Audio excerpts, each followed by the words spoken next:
Stop whatever else you are doing and listen, not casually, not while distracted. Listen as if your future depends on it, because it does.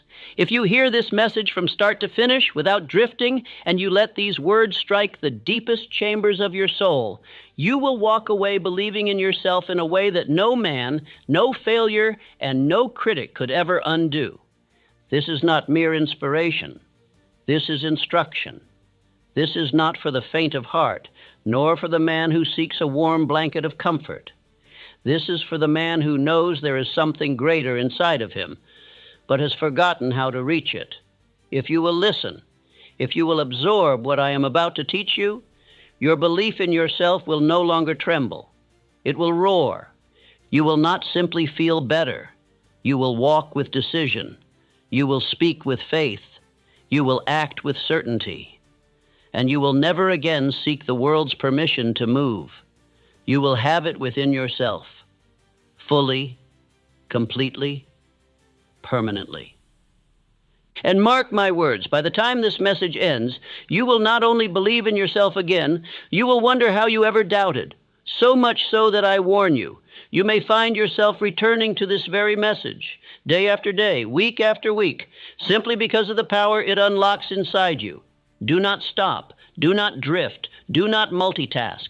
Listen with the same attention you would give to your future self standing before you, showing you the way to the life you know you were meant to build.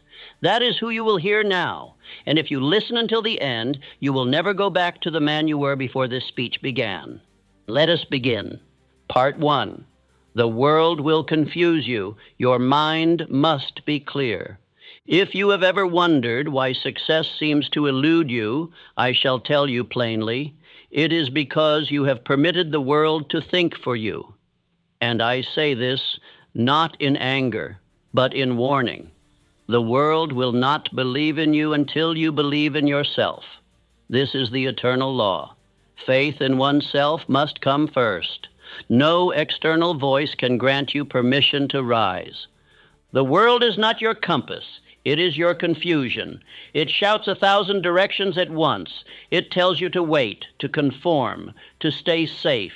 It ridicules the bold and flatters the timid. It honors the man who obeys and mocks the one who dares. And if you listen too long, you will no longer hear your own voice. You will no longer remember your own aim. You will drift. From the moment you were born, the voices began. Voices that said what was possible, what was impossible, what was smart, what was foolish. But they did not know you. They did not see the desire in your heart, nor the vision planted deep within your soul. And so I ask, why listen? Why obey voices that never understood your purpose to begin with? Understand this: the majority is never the author of greatness. Conformity builds comfort, but it does not build kingdoms. The crowd builds fences, not fortunes. If you follow the thinking of the world, you will produce the results of the world: average, ordinary, uncertain, and bound by fear. You must rise above it. You must think independently. You were born with a mind of your own, and in that mind lives power the world cannot see, but you must choose to claim it. You become what you believe. You become what you repeat. Your dominant thoughts, when mixed with belief and emotion, become reality. This is not philosophy. It is law. It is the foundation of all riches. If your belief is weak, your results will shrink to meet it. If your thoughts are cloudy, your life will reflect the fog. If your faith wavers, your steps will hesitate. And if your actions are driven by the voices of others, then your destiny belongs to them, not to you. The man who does not own his mind owns nothing, even if he holds much. The man who becomes great becomes deaf to the world, not to ignore wisdom, but to protect his power. He chooses his influences like a jeweler chooses diamonds. He guards his attention as a king guards his crown. He speaks only of what he intends to build, and listens only to that which strengthens belief. He does not share his plans with doubters, nor his fears with cowards. The world will offer you every excuse to remain small. It will say, be realistic.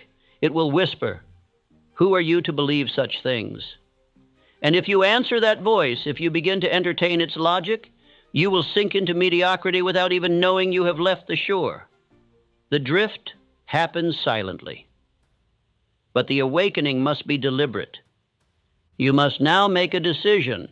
Will you listen to the crowd, or will you listen to the command within? That still, divine voice that says you were made for more, that instructs you to rise, to act, to believe. That voice is the voice of infinite intelligence, and it speaks not in noise, but in stillness. If you would hear it, you must silence the world. Every day you live without belief is a day you borrow from a future you could have owned. Every moment spent chasing the world's approval is a step away from your own greatness. But you can return. You can reclaim the throne of your mind. And once you do, no man, no force, no failure can unseat you again.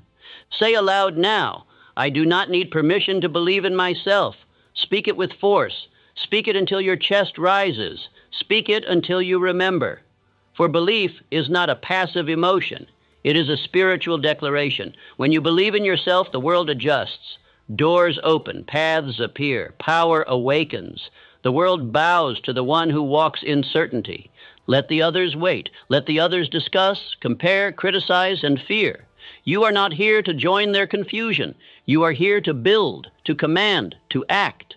Your belief must be so strong that even silence bends to your presence. You must be so clear in mind that no outside voice can shake your course. This is the discipline of all successful men. Think now of Charles M. Schwab, once a mere clerk in a steel mill. He did not rise because of credentials or age. He rose because he believed he could lead men and acted accordingly. His clarity of mind, his decisiveness, his self-confidence, these made him powerful in a world that doubted youth. He did not wait to be chosen. He chose himself first. You must now do the same. Choose to believe even while the world sleeps. Choose to walk forward even while others stall. Choose to think your own thoughts even while surrounded by opinion. Your clarity will become your power. Your belief will become your foundation. And your mind, once fully claimed, will build you a life others only dream of. Say this now. I will become what I decide to believe. Write it. Repeat it. Say it in the morning when you rise. Say it at night when doubt returns. Say it when the world speaks, and you must remember who you are. This is how belief is built, not by chance, but by choice, reinforced daily until it becomes unbreakable. The world will always have something to say. It will always have doubt to offer, fear to whisper, rules to impose. But you do not owe the world your obedience. You owe yourself your greatness. And that greatness begins with a single decision: to believe in yourself with total commitment, total clarity, and total defiance of all contradiction. From this moment forward, let your thoughts be your compass. Let your vision be your map. Let your belief be your armor. Walk as if what you seek is already yours. Speak as if the future has already bowed. Think as if no failure could ever hold you. The world will not give you faith, but once you possess it, the world cannot take it away. Now let us begin the rebuilding of belief. Let us drive out every voice that does not serve your vision. Let us establish in the firm stone of your subconscious the truth of who you are. A man of decision, belief, power, and purpose. You are not confused. You are simply untrained. And today, that training begins. Let us move forward. Part 2. No one will rescue you. You must rescue yourself. If you are still waiting to be rescued, I must now tell you the truth that will free you forever. No one is coming. Not your family, not your friends, not your country, not fate. You must rise under your own power, guided by your own thought, driven by your own decision. The moment you stop hoping for a rescue, you will discover that you were the rescuer all along. There is a dangerous belief that has kept millions in poverty, both material and spiritual. The belief that someone else will fix their lives. They wait for fortune, for opportunity, for recognition, for a chance. But chance is not a law. And you cannot build success on what you hope might come. You must build it on what you command to come. I remind you, you have a brain and a mind of your own. Use it and reach your own decisions. This is not suggestion. This is instruction. If you do not begin to think independently, life will think for you. And life, left untrained, will not build you. It will bury you beneath the routines, comforts, and fears of weaker men. You may have been taught that hard work is the secret. That effort alone is the answer. But hard work without definite thought is slavery. You must not merely labor, you must direct your labor with purpose. You must become the commander, not the servant. And the mind that does not direct itself becomes a tool in the hands of circumstances. Do not mistake activity for power. Do not mistake motion for direction. And above all, do not mistake dependency for loyalty. Many wait for the world to tell them when they are ready. They wait for applause, permission, or approval. But the world only applauds the man who acts without waiting. The world follows the one who walks without a master. There is a hidden weakness in hoping for help. It is disguised as optimism, but it is truly a form of mental laziness. It says, someone else will come along. Someone will carry me forward. But no one can carry your desire. No one can think your thoughts. No one can forge your identity. That is your responsibility, and it is your privilege. You must now turn inward. You must look not to hands that may lift you, but to your own soul which was born to rise. What you need is not more support. What you need is a moment of absolute self-command. One decision made in full belief is more powerful than 1,000 voices of encouragement. You may say, but I have failed before. I say to you, so did Abraham Lincoln. He failed in business. He lost elections. He suffered loss and ridicule, but he did not look for rescue. He decided that he would leave his mark on history, and he walked toward that decision through every storm. His strength was not his success, it was his refusal to surrender the responsibility for his future. Lincoln did not possess more advantages. He possessed more resolve. And you have this power too. If you will stop waiting and start declaring, you must say, I am my own rescue. I carry the power to rise. Say it when you feel weak. Say it when the world ignores you. Say it until your subconscious accepts it as law. You must stop asking, who will help me? And begin asking, who must I become? For when you become the man who commands his world, the world will respond accordingly. It does not favor victims. It favors creators. And you create nothing by pleading. You create by believing, deciding, and acting. Now let us be clear. There is no shame in having stumbled. The shame lies only in refusing to stand up. If you are still breathing, you are still building. If you are still listening, you are still chosen. But you must now act as such. You must conduct yourself not as one who waits, but as one who walks with the full authority of a man on a mission. Every day you wait for someone else to change your life. You delay the life that could already be yours. You forfeit your crown to fear. But the moment you claim full responsibility, a new force begins to move within you. It is called initiative, and it is the spark that ignites greatness. This is not theory. This is the very principle by which empires are built. Think of Andrew Carnegie, a boy with nothing, no wealth, no connections, no advantage.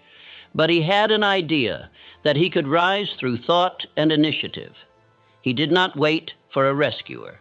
He became the rescuer, first of himself, then of others. And the world adjusted to match his belief. Let that be you. From this day forward, reject the waiting, reject the hoping, reject the idea that your success lies in any hand but your own. Say with me now, I do not expect, I decide, I do not wish, I work, I do not beg, I build. These are the affirmations of a man who is reclaiming his future. There is no man, no book, no voice, not even mine, that can live your life for you. I can instruct you, I can awaken you, but I cannot choose for you. That sacred power belongs only to you. And if you will use it, not tomorrow, not when the conditions feel right, but now, then you will feel a strength you had forgotten was possible. You do not need to know every step. You only need to take the first one in full belief. Then the next step will appear, and the next. This is how the invisible becomes visible, through motion, through obedience to purpose, through action that does not ask for rescue but expects results. Let us affirm again, I am my own rescue. You are not lost. You are not hopeless. You are simply standing at the threshold of decision. And once you cross it, once you walk as if your power is real, the world will begin to bend to meet the man you have chosen to become. Let us now move to the next truth. Part 3, your faith must be greater than your doubt. Faith is the cornerstone of all riches. Without it, thought has no power. Without it, desire has no direction. Without it, action has no force. Faith is the fire that turns vision into substance. And if your belief is small, your results will remain small. But if you can cultivate even a mustard seed of faith, pure, burning, and sustained, the world will yield to you.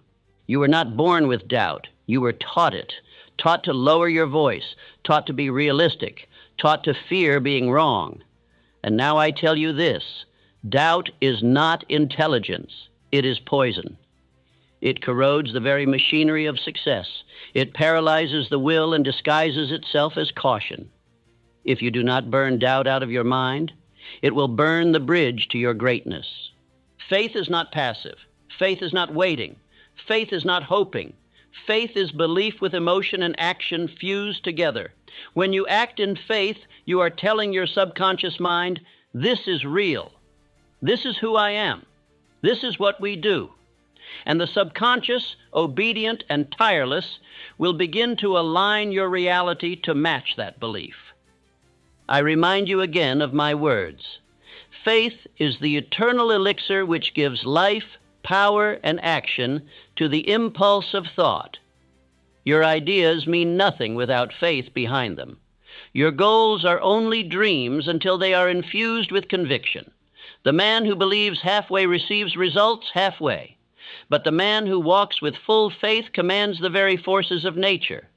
Let us look to Thomas Edison, the man who brought light to the darkness, not just through invention, but through indomitable belief. He failed over 10,000 times. Others laughed. Experts doubted. But Edison did not seek their faith. He possessed his own. He acted as if the light was already his. And because he refused to entertain doubt, it became so. Edison did not wonder if the result would come. He decided it must. And that decision, when backed by persistence, forced the universe to comply. This is the true power of faith. It alters reality not by magic, but by law. The law that states, whatever you repeat with emotion, your subconscious mind must accept and your body must obey. Let me be perfectly clear. You do not need the world to believe in you. You need only one believer, yourself. And even if you waver, you can retrain the mind through the sacred method of autosuggestion. This is no trivial exercise. This is the tool by which empires are built. Write down your definite chief aim, not casually, not vaguely, but with precision, clarity, and conviction. Read it aloud to yourself, twice daily, morning and night. Do not whisper, declare it. Let your voice carry the tone of certainty. Let your ears hear your future as if it is already present. Let your soul be reminded that it was always possible. Doubt has no answer for a man who repeats faith until it becomes identity. Say with me now, I speak belief into my soul. Say it again. I repeat until my mind obeys. This is not blind affirmation. It is spiritual law. The mind becomes what it hears most. And if you are not feeding it faith, the world will feed it fear. Do not think for a moment that great men never doubted. They simply refused to let doubt speak louder than belief. When Carnegie built an empire, when Ford revolutionized transportation, when Lincoln held a divided nation together, they did so not with perfect conditions, but with perfect resolve. They believed when it was hardest. Faith must be greater than your fear. Faith must be greater than your failures. Faith must be greater than your facts. The fact may say you are broke, but faith says you are building. The fact may say you are unqualified, but faith says you are becoming. And the man who believes in spite of contradiction will rise above the facts to create new ones. I command you now, let faith rise. Let it speak louder than your excuses. Let it stand taller than your past. Let it drown the voice of hesitation. Let it burn hotter than your doubts. Faith is not what you feel. It is what you choose. And every time you choose to believe, in thought, in word, in action, your reality bends a little more to meet your conviction. Repeat after me. I walk in belief. I act with conviction. I speak as if it is already so. These are not slogans. These are instructions to your subconscious. These are the blueprints of your becoming. When you speak them enough, they will become natural. And when they become natural, they will become your results. There is no failure greater than the man who gave up one repetition too soon. There is no tragedy more common than the man who let doubt win the war before the first true battle. But that will not be you. Not now. Not after this. Because now you know that belief is a decision, and repetition is the weapon that makes it permanent. Edison had no candle brighter than yours. Ford had no mind stronger than yours. Lincoln had no heart braver than yours. What they had was this: a decision to believe and a refusal to let the world's voice override their own. That, my friend, is what you now possess. So I charge you with this. Take your definite chief aim and write it with honor. Stand in front of your mirror morning and night and read it as if your future depends on it, because it does. Read it with faith. Read it until it burns. Read it until your very body begins to move in its direction without question. Do not expect instant fire. Expect sparks, and protect them. Feed them with repetition. Feed them with vision. Feed them with relentless obedience, until one day, without warning, your mind catches flame and you become unstoppable. Now let us affirm once more. I speak belief into my soul. I repeat until my mind obeys. Say it loud. Say it with breath. Say it with life. Say it until the air around you begins to change, because it will. The moment you truly believe, your reality begins to reassemble. Your faith must be greater than your doubt. And now it is. Let us go forward. Part 4, silence the noise. Listen to the inner voice. The world is loud, but wisdom is quiet. Truth is never found in shouting crowds nor in a flood of opinions. It is found in stillness, in discipline, in solitude. And I tell you this because most men fail, not from lack of ability, but because they cannot hear themselves think. Their minds are filled with voices, but none of them their own. You cannot build greatness on noise. You cannot create wealth on confusion. You cannot rise while listening to every opinion around you. The man who listens to all will obey none, and the man who obeys none cannot lead. If you would lead your life, you must first lead your mind. And to lead your mind, you must silence everything else. Do you know why most people never discover who they are? Because they never listen, not truly. They speak, they absorb noise, they parrot the world's thoughts, but they never stop. They never question. They never get quiet enough to hear the one voice that matters, their own, when aligned with purpose, fed by faith, and guided by infinite intelligence. You have heard of infinite intelligence in my writings. It is not some distant power. It is the source of all right ideas. It does not scream. It does not force. It whispers. And it only whispers to the prepared mind, the still mind, the focused mind. If you want to hear its guidance, you must create a space within yourself where it can speak. Understand this. The subconscious mind is like fertile soil. It grows what is planted in it, and it is always listening. But if you allow noise, fear, and the opinions of others to be planted in it, then chaos will grow in place of purpose. You must protect that soil. You must guard the gates of your mind with fierce attention. This is why I teach the principle of controlled attention. It is not just a matter of focus. It is a matter of spiritual survival. You are either building belief or borrowing fear. You are either directing your mind or letting the world do it for you. And every hour you fail to protect your thoughts is an hour you train your mind to drift. Drifting is the greatest enemy of success. I said it plainly in Outwitting the Devil. The man who drifts is not evil, he is simply undirected. And the man who is undirected becomes easy prey to every influence, every trend, every lie. He lives in reaction. He loses his voice. He becomes a slave to the loudest message in the room. But that will not be you, because now you will choose silence, not weakness, not isolation, strategic silence, focused solitude, disciplined reflection. Every day you must carve out time to sit alone with your thoughts. No noise, no input, no distraction. Only your desire, your aim, and your belief. When you do this, you begin to awaken the voice within, the voice of truth. And that voice, once it becomes strong, will drown out the world without needing to raise its tone. It will say, "This is who you are. This is where you are going. This is what must be done." And when that voice becomes the only one you obey, success becomes inevitable.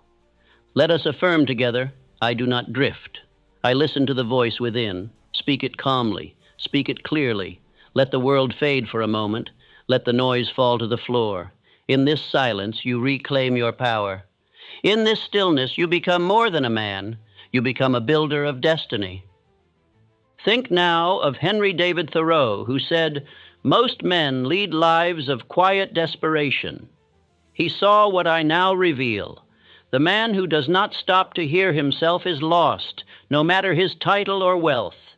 But you are not desperate. You are deliberate. You are no longer running from noise. You are running toward truth. Let me give you the discipline. Every morning, before the world can touch you, sit in silence. Read your definite chief aim. Close your eyes. Visualize it. Speak your affirmations, not to impress, but to program. Then listen, not with your ears, but with your awareness. Ask, what must I become today to move toward this aim? Do this without fail for 30 days, and you will feel the noise weaken. You will feel your own thoughts rise in authority. You will begin to sense that you are no longer following the world. The world is beginning to follow you. This is not arrogance. This is the natural effect of mental discipline. Say it again. I do not drift. I listen to the voice within. Say it every time doubt rises. Say it when you feel overwhelmed. Say it when others speak louder than you. Because when you say it enough, it becomes true. The subconscious mind does not judge. It obeys. And it will follow whatever command is repeated most. Let me remind you of the men who lived this way. Carnegie, who in silence designed the greatest steel empire. Ford, who visualized cars on every street long before the world believed. Lincoln, who carried the weight of a nation and still made room in his mind for peace. These men protected their thoughts like treasure. You must do the same. I give you now this exercise. Each day, withdraw from the noise. 5 minutes, 10, whatever you can, no distraction, just your aim, your belief, your thoughts. Speak nothing to the world during this time. Speak only to your inner voice. And listen, truly listen. What you hear there will guide you with more precision than the loudest advisor. There is wisdom in the silence. There is strength in stillness. There is gold in your own mind, but you will not mine it if you never stop moving. If you do not listen, you cannot lead. If you do not hear your own soul, how will you command others to follow? How will you build? How will you remain firm when the storm comes? It is easy to be distracted, easy to consume, easy to let the world fill your mind, but that ease has a cost, and the cost is your vision. The cost is your identity. The cost is your power. But silence, though difficult at first, has a reward. And that reward is self-mastery. That reward is clarity. That reward is the voice of infinite intelligence itself. Repeat this affirmation with me now. In silence, I grow stronger. In stillness, I receive instruction. In obedience to purpose, I act. This is your daily reminder that you do not need the noise to build your future. You only need belief, vision, repetition, and discipline of thought. From this point forward, let others chase opinions. Let others seek attention. Let others fill their minds with clutter. You will rise in silence. You will walk with purpose. You will listen only to the voice that speaks truth, not noise. And in doing so, you will become a man the world cannot ignore. Let us now move forward into greater power. Part 5. Rebuild the person you were before the world lied to you. There was a time when you knew who you were, before the failures, before the ridicule, before the voices told you to be smaller, quieter, more realistic. You dreamed without shame. You imagined boldly. You believed.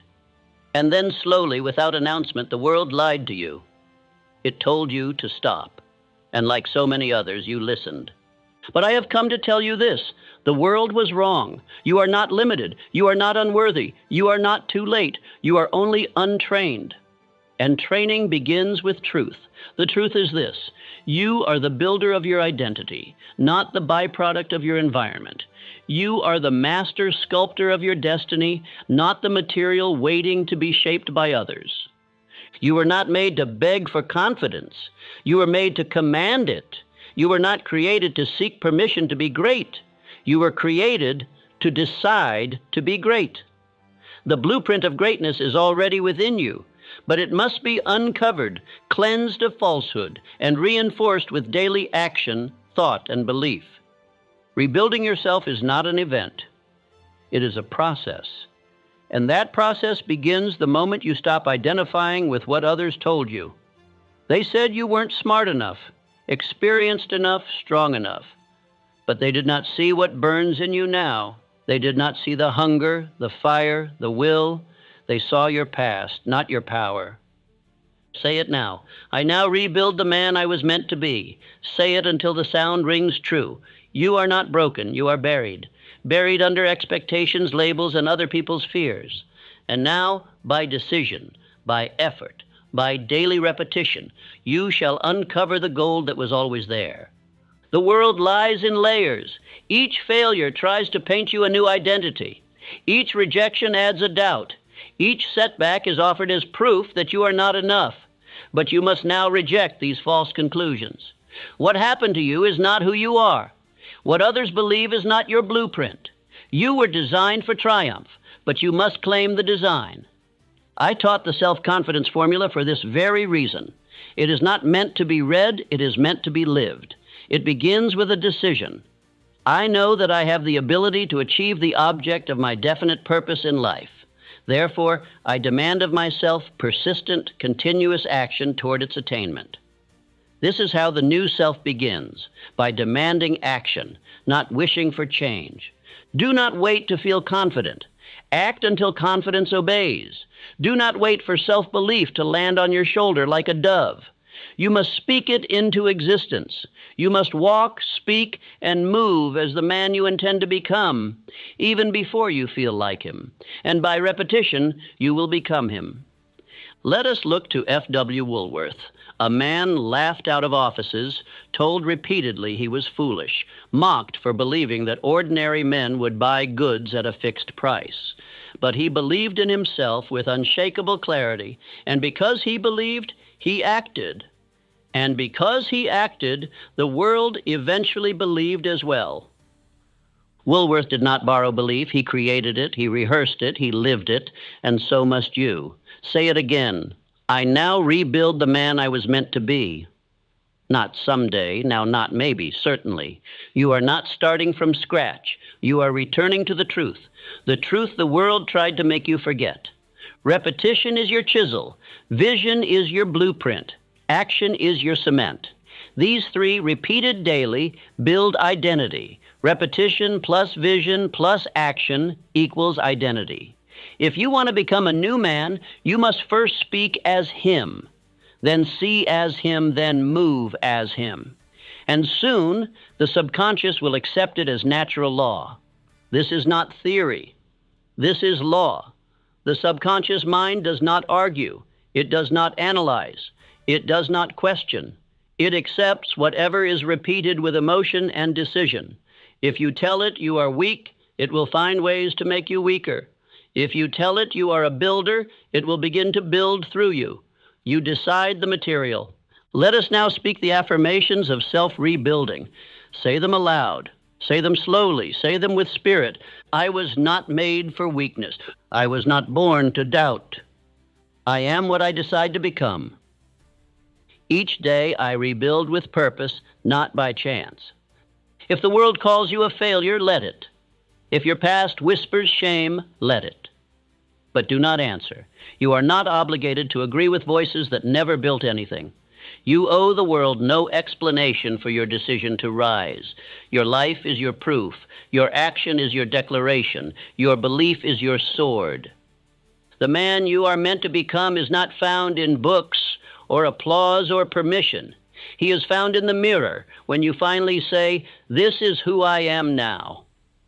And when that statement is reinforced every day through the spoken word, the written aim, and the disciplined act, the new self emerges with unstoppable force. Think now of Woodrow Wilson. Once a quiet professor no one expected to lead, but he saw something different. He believed something greater. And because he carried that identity before the world confirmed it, the world eventually had to. This is the law. The world reflects what the individual projects with conviction. You must project now. Speak the new self into the atmosphere. Affirm it into your lungs. Breathe it into your bloodstream. Let your walk reflect the man you are building. Let your voice carry the tone of someone who no longer asks but expects. Let your presence become so aligned with belief that doubt finds no room to rest. And if you falter, you return. And if you forget, you repeat. And if the world mocks, you ignore. Because you are not building for them. You are building for the future. The man who rebuilds himself does not need applause. He needs accuracy. And accuracy begins by speaking only that which supports your vision. Let us close this part by saying together one final time, I now rebuild the man I was meant to be. I am not what they said, I am what I decide. My repetition is my transformation. Now let us move forward with purpose into the next phase of your rebuilding. Part 6, you are not weak, you've been distracted. You have been told that you lack discipline, that you are lazy, that you do not want it badly enough. I am here to burn that lie. You are not weak. You are not lazy. You are distracted. That is all. And distraction, unlike weakness, can be destroyed by decision. It is not your nature that has failed you. It is your focus that has been stolen. The world today is filled with noise designed to rob you of clarity. It offers you urgency, but no direction. It pushes you to respond, but never to reflect. And if you are not ruthless in protecting your mind, your most precious tool becomes dull, split between too many things, pulled by 1,000 invisible ropes you never consented to tie. You do not need more motivation. You need control of attention. That is the key. In every man of achievement, Carnegie, Ford, Rockefeller, Edison, you will find this common trait. The ability to think upon one thing and one thing only until that thing is done. Not multitasking, not seeking entertainment, but holding attention like a sword, unmoved until it cuts through. Let me remind you of Henry Ford. They called him obsessed. They said his ideas were simple-minded. But while others scattered their thoughts, Ford fixed his mind on one aim, to produce a motor car for the masses. He did not waver. He did not check the world's opinion. He focused, and because of that focus, he created an empire. What the world calls obsession, I call consecrated attention. And you must now develop it. You must refuse to be divided. You must destroy the idea that you must know everything, be everywhere, respond to everyone. You are not obligated to obey distraction. You are commanded to build. And building requires focus. Say this now. I direct my thought. I do not drift. Speak it again, louder. Feel the power of that decision, because it is a decision. The man who drifts never meant to drift. He simply failed to decide where his mind would go. But the man who decides, truly decides, where to place his attention becomes unstoppable. Distraction is a thief. It steals your time, your clarity, your power. It whispers, "This is urgent," while robbing you of what is important. And the longer you obey it, the more it rewires your mind to chase noise instead of depth. But just as a body can be trained, so too can the mind. And you must now become its trainer. Do not ask, "How do I stop being distracted?" Ask instead, "What is worthy of my attention?" For when a man is pulled toward a definite aim, distraction loses its power. When you truly desire something, when it burns within you, you will silence the world to pursue it. That is the mark of a definite man. Let us now commit to daily attention training. Each morning, write your definite chief aim. Speak it aloud, visualize it, and for the next hour, only that aim. Every time your attention wavers, return. Every time noise rises, return. Every time doubt creeps in, return. Train the mind until it obeys without question, and in the evening, reflect. Did you direct your attention, or did you allow it to drift? If you drifted, forgive yourself, but do not excuse it. Record it, confront it, and return to training. Because the world belongs not to the brilliant, but to the focused, not to the overwhelmed, but to the deliberate. Affirm now, I am disciplined in mind. I do not chase noise. I train my attention to build my destiny. This is how great men live. They do not concern themselves with the opinions of 100 men. They build with the thought of one, held firm and clear in the mind until it becomes form. Do not let the world train you to be mediocre. It will fill your day with empty tasks, shallow pleasures, and low thinking if you let it.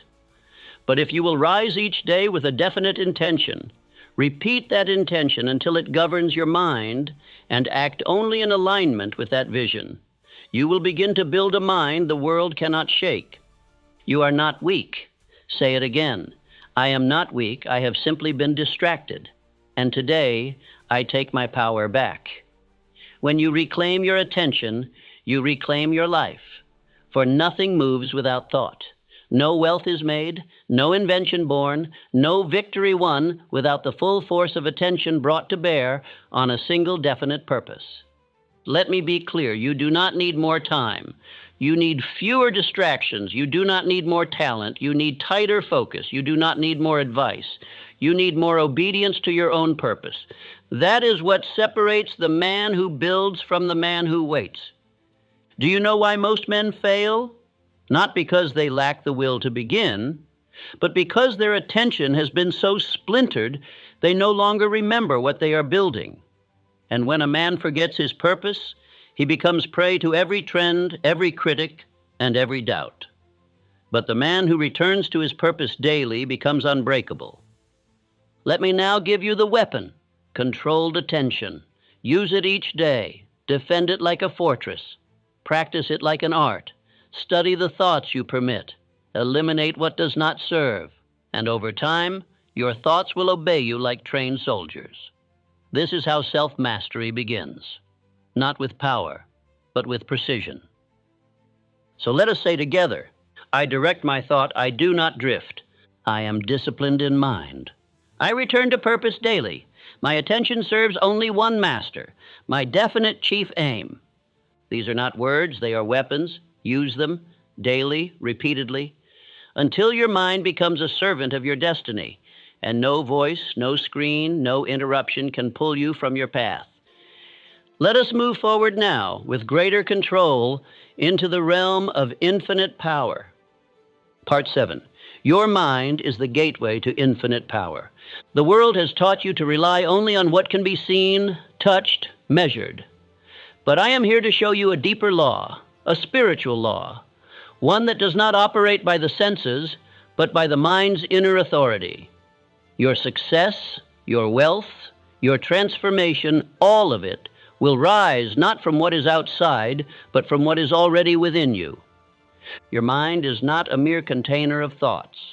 It is the gateway to infinite intelligence, the unseen force that surrounds you, waits on your call, and responds to the exact degree that your belief becomes definite. When your mind is aligned with purpose, when your belief is fused with emotion, when your desire is repeated with faith, there is no limit to what may be done through you. I told you plainly in Think and Grow Rich. The subconscious mind is the connecting link between the finite mind of man and infinite intelligence. This is no poetic sentence. This is mechanical truth. You are not a separate being. You are a transmitter. You broadcast your belief, and life echoes back results that match the signal. But this signal must be clear, consistent, and charged with emotion. If your thoughts waver, the signal is lost. If your belief is half-hearted, the message is scrambled. If your emotions contradict your aim, the subconscious becomes confused. And infinite intelligence remains silent. It does not respond to doubt. It obeys definiteness. Let me now give you the formula. Emotion plus thought plus repetition equals spiritual transmutation. This is the process by which invisible belief becomes visible result. Do not wait for a sign. You are the sign. Do not beg the universe for a miracle. You are the miracle, if you would only believe long enough, deeply enough, and act powerfully enough. Consider Mahatma Gandhi. He had no army, no wealth, no political office, but he had one power that surpassed all others. He believed with such intensity, such spiritual certainty, that he became the embodiment of a movement. Millions followed him not because of what he owned, but because his belief was impossible to resist. He became a spiritual magnet. What Gandhi proved is what I teach. The man whose mind is aligned with infinite intelligence does not need worldly credentials. He needs only conviction. He needs repetition. He needs emotion. He needs vision. And once the subconscious accepts the message, nothing in the world can stand in the way of its fulfillment. Say this now. I train my mind. I direct my power. My mind is the link to the power that cannot fail. You are no longer the victim of moods. You are no longer tossed by winds of doubt. You are now the master of the mechanism, the operator of the power station. And if you will train that mechanism, every desire properly aligned must become reality. You cannot think one way and believe another. You cannot desire boldly and speak fearfully. You must be consistent. You must speak what you intend. Think what you desire. Feel what you are building. Your mind is always listening. The subconscious is always recording. And it never forgets what is said with emotion.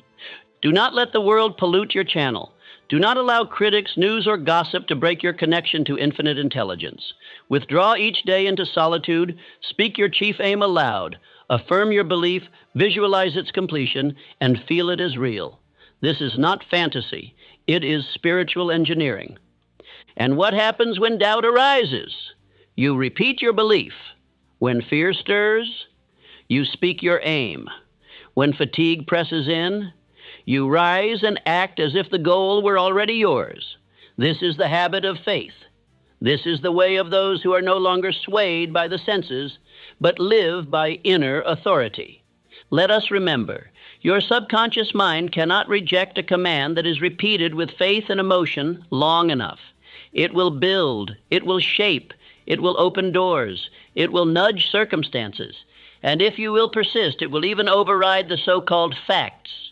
For faith is not blind, it is the seeing of the unseen. You are not waiting on power. Power is waiting on you. You are not empty. You are untapped. The only thing required is belief without retreat. decision without delay, affirmation without contradiction. And through that path, you will awaken a force within you greater than you have ever known. Say again now, my mind is the gateway to infinite power. I think in harmony with my chief aim. I do not waver, I do not drift, I do not delay. I believe and therefore I receive. You are becoming more than a man of flesh. You are becoming a man of thought, a man of belief, a man whose very mental discipline is a command to the universe. Others may speak louder, but they do not think deeper, and the world is shaped not by noise, but by mental direction. From this point forward, you are not alone. Infinite intelligence walks with the man who walks with definiteness. It does not favor the crowd, it favors the committed. And your mind is the altar on which that commitment is forged. Keep it pure, keep it focused, keep it trained, and your power shall be unlimited. Let us now move toward the final phase of this speech. Your new identity is not a possibility, it is a certainty. If you obey the laws you have now learned. Part 8. Build the identity that cannot be broken. The greatest work you will ever do is the rebuilding of yourself, not as the world sees you, not as others define you, but as you have decided you must be. This is the final law. The world cannot break what it did not build. If you construct yourself with vision, with repetition, and with decision, then no opinion, no failure, no voice can undo the man you have become. Let us be precise. Identity is not something you are born with. Identity is constructed. It is formed by what you say, what you think, and what you act upon, day after day. If you speak weakness, you will feel weak. If you think defeat, you will begin to retreat. But if you speak strength, if you think victory, and if you act with belief, then no force in this world can shatter that foundation. You are not rebuilding self-esteem. You are building a spiritual identity, rooted in principle, reinforced by faith, sustained by purpose. This identity does not depend on validation. It does not shift with the opinions of men. It does not crumble under pressure. It grows stronger when tested. It grows clearer under fire. And it grows unshakable through repetition. Repeat this now. I am built on purpose, not permission. Say it again. I am not what I feel. I am what I decide. These are not words. These are bricks. Each time you affirm the truth of who you have chosen to become, you are building the walls of a mind that cannot be invaded. Think now of Woodrow Wilson, a quiet professor with no wealth, no legacy, and no advantage. But he made a decision. He would lead. Long before the world knew his name, he knew his own name. He saw himself not as he was, but as he would be. And he walked in that identity with such certainty that the world had to recognize him. That is what you must do now. Walk as the man you have decided to become. Speak as him. Think as him. Move as him. Dress, sit, rise, and labor as if the goal were already fulfilled. For when the subconscious mind accepts this identity, the body follows, the circumstances obey, and life itself reorganizes to make it so. The principle is known as cosmic habit force, the law by which repeated thought and behavior become fixed. Once a habit is established, it moves without resistance.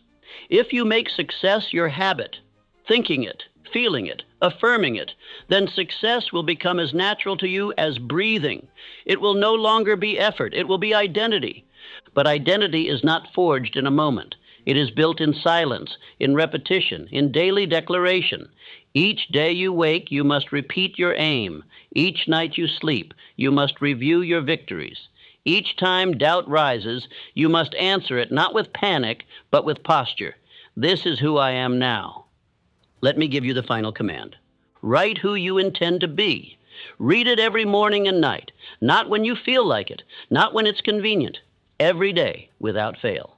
Speak it aloud. Let your ears hear the truth. Let your body feel the rhythm. Let your subconscious accept the words until it no longer questions them, until they become law. This is not for the weak. This is not for those who seek applause. This is for the man who is ready to rise with no audience, to build with no applause, to speak with no echo, until the echo returns, louder than ever, because the world cannot deny the man who refuses to be denied. You are now that man, and if you are not yet, then you are on the path to becoming him, and that alone is enough, so long as you persist. So long as you do not look back, so long as you return each day to the inner altar and recommit to the new self. Let us now affirm, I am what I have decided to become. I act as if nothing is impossible, because nothing is when I believe. I do not need the world's permission. I have already chosen myself. You are no longer seeking belief. You are practicing it. You are no longer drifting. You are directing. You are no longer wishing. You are working. And every step you take in obedience to your definite chief aim is building a new man, a man so certain, so disciplined, so spiritually rooted that no force may bend him. The world may scream. Let it. You now whisper to yourself a greater truth each day until your voice becomes stronger than theirs, until your thoughts become deeper than their doubts, until your belief becomes brighter than their logic, until your life becomes the proof that what you believed was always possible. You have listened to this message not as entertainment, but as instruction. You have walked with me through every law, every principle, every command. Now the time for listening is over. Now is the time to act. Write your aim, speak it daily, discipline your mind, rebuild your identity, and live as if the outcome is already yours. This is the end of the speech, but it is the beginning of your transformation. Listen to this again, not once, but until belief becomes your nature, until every word becomes your command, until every sentence becomes your identity, until you no longer need to hear this again because you have become it. And now say it with me one last time. I believe, I act, I am. Nothing is impossible. If you act as if God is within you, your voice changes, your posture changes. You stop asking for permission to live with fire. And when you stop waiting, heaven stops waiting too. This is not a lesson. This is a summons. If you are hearing this now, it is because something in you is ready to rise. You have waited long enough. The silence you feel, the restlessness inside you, it is not confusion. It is a call, a divine order echoing from within, commanding you to stop living like you were forgotten. You were not made to shrink. You were not placed here to drift. You were sent, and the one who sent you does not apologize for power.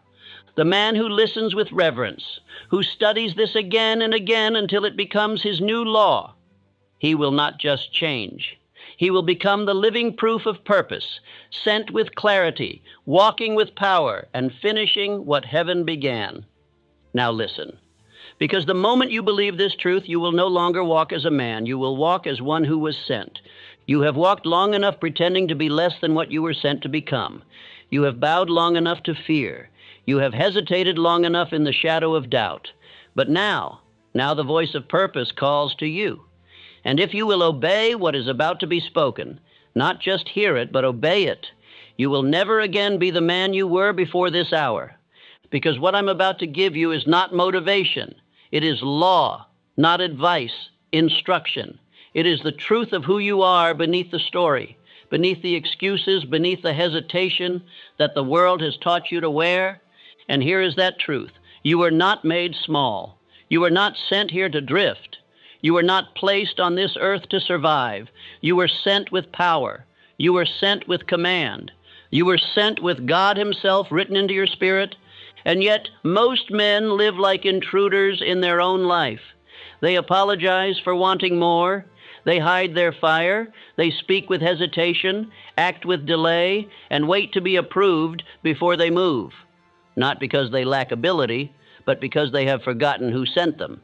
And the world prefers it that way. Because the man who walks as if God is within him, that man cannot be controlled. That is why this truth is not handed out in schools. It is not printed in the headlines. It is not celebrated in public, because when a man begins to think as if heaven lives inside him, he becomes ungovernable by weakness. He no longer listens to the noise. He no longer waits for support. He no longer serves fear. He begins to walk differently, speak differently, build differently. And the moment that man appears, systems that rely on confusion begin to collapse. You must understand this. Infinite intelligence is not far off. It is not hiding. It is not waiting in the clouds. It is within you, but it will not move until you do. And when you act in alignment with the purpose you were sent to fulfill, when you carry yourself as if heaven has given you a task, when your words, your decisions, your habits reflect reverence for that mission, everything begins to change. But this will only work if you listen, if you obey every word. If you silence the voice in your mind that wants to entertain, compare, skip forward, or analyze. Because the truth I am about to give you is hidden, not shouted. And if you drift while hearing it, you may miss the line that your future was built to receive. Do not let that happen. Listen with your full attention. Study this as if your life depends on it, because it does. And do not hear it once. The wise man will return to this message again and again until it becomes him. Until the thought, God is within me, is not a phrase, but a fact. Until the posture of one sent becomes your natural stance. Until your identity is no longer uncertain, but etched in divine certainty. You are not here to survive. You are here to build. You are not here to wait. You are here to command. You are not here to ask. You are here to decide. And the moment you begin to act as if God is within you, you will no longer walk like a man. You will walk like one who was sent. Now we begin. You were not created to hesitate. You were not designed to wait. You were not formed by the hand of purpose, only to spend your days questioning your right to build, to speak, to move. Doubt is not your nature. Delay is not your inheritance. Fear is not your truth. These were taught to you, but the voice that built the universe, the same force that hung the stars and shaped the fire of the sun, did not create you with uncertainty. It created you with power, and placed that power within your mind. Most men live as if they were never meant to live at all. They move through the day with hesitation in their breath. They walk lightly, as if trying not to disturb a world that has already forgotten them. They wait for permission to rise. They wait for approval to pursue what was placed inside of them before they were born. But the man who walks as if he was sent, that man does not wait. He does not wander. He does not beg. He does not ask the world to accept his fire. He walks with it because he knows it was not given by the world. It was given by God. You must now understand this truth. You were placed here by purpose, and what placed you here does not create failure. The infinite does not manufacture weakness. The source of power does not send emptiness. You were not born a mistake. You were not placed on this earth by randomness. You were sent. And if you were sent, then there is within you something greater than personality, greater than education, greater than environment, something eternal, something divine, something demanding expression through you. The reason so many men feel lost is because they have not obeyed that inner instruction. It is not because they lack opportunity. It is not because the world is against them. It is because they have ignored the voice that speaks without sound, the voice that does not shout but commands. And every time they feel it, every time they sense it calling, they dismiss it. They delay. They argue. They negotiate with the very source that gave them life, and so they shrink. They become spectators, intruders in their own life, passengers in their own story. Let me say this clearly. Failure is not your nature. Failure is the result of disobedience to purpose. And when a man walks in contradiction to his purpose, when he hears the call but chooses comfort, when he senses the fire but clings to fear, he must fail. Not because he is cursed, but because he is out of alignment with his assignment. There is a law that governs the rise of every man. You must walk as if heaven sent you, not with arrogance, but with divine authority. You must live not as a question, but as a command. You must speak not as someone wondering if he belongs, but as one who knows he was chosen to build. This is not fantasy. This is not ambition. This is your assignment. Do not tell me you are too flawed. Every man God uses was flawed. Do not tell me you are too late. The eternal does not wait on time. Do not tell me you need to feel more ready.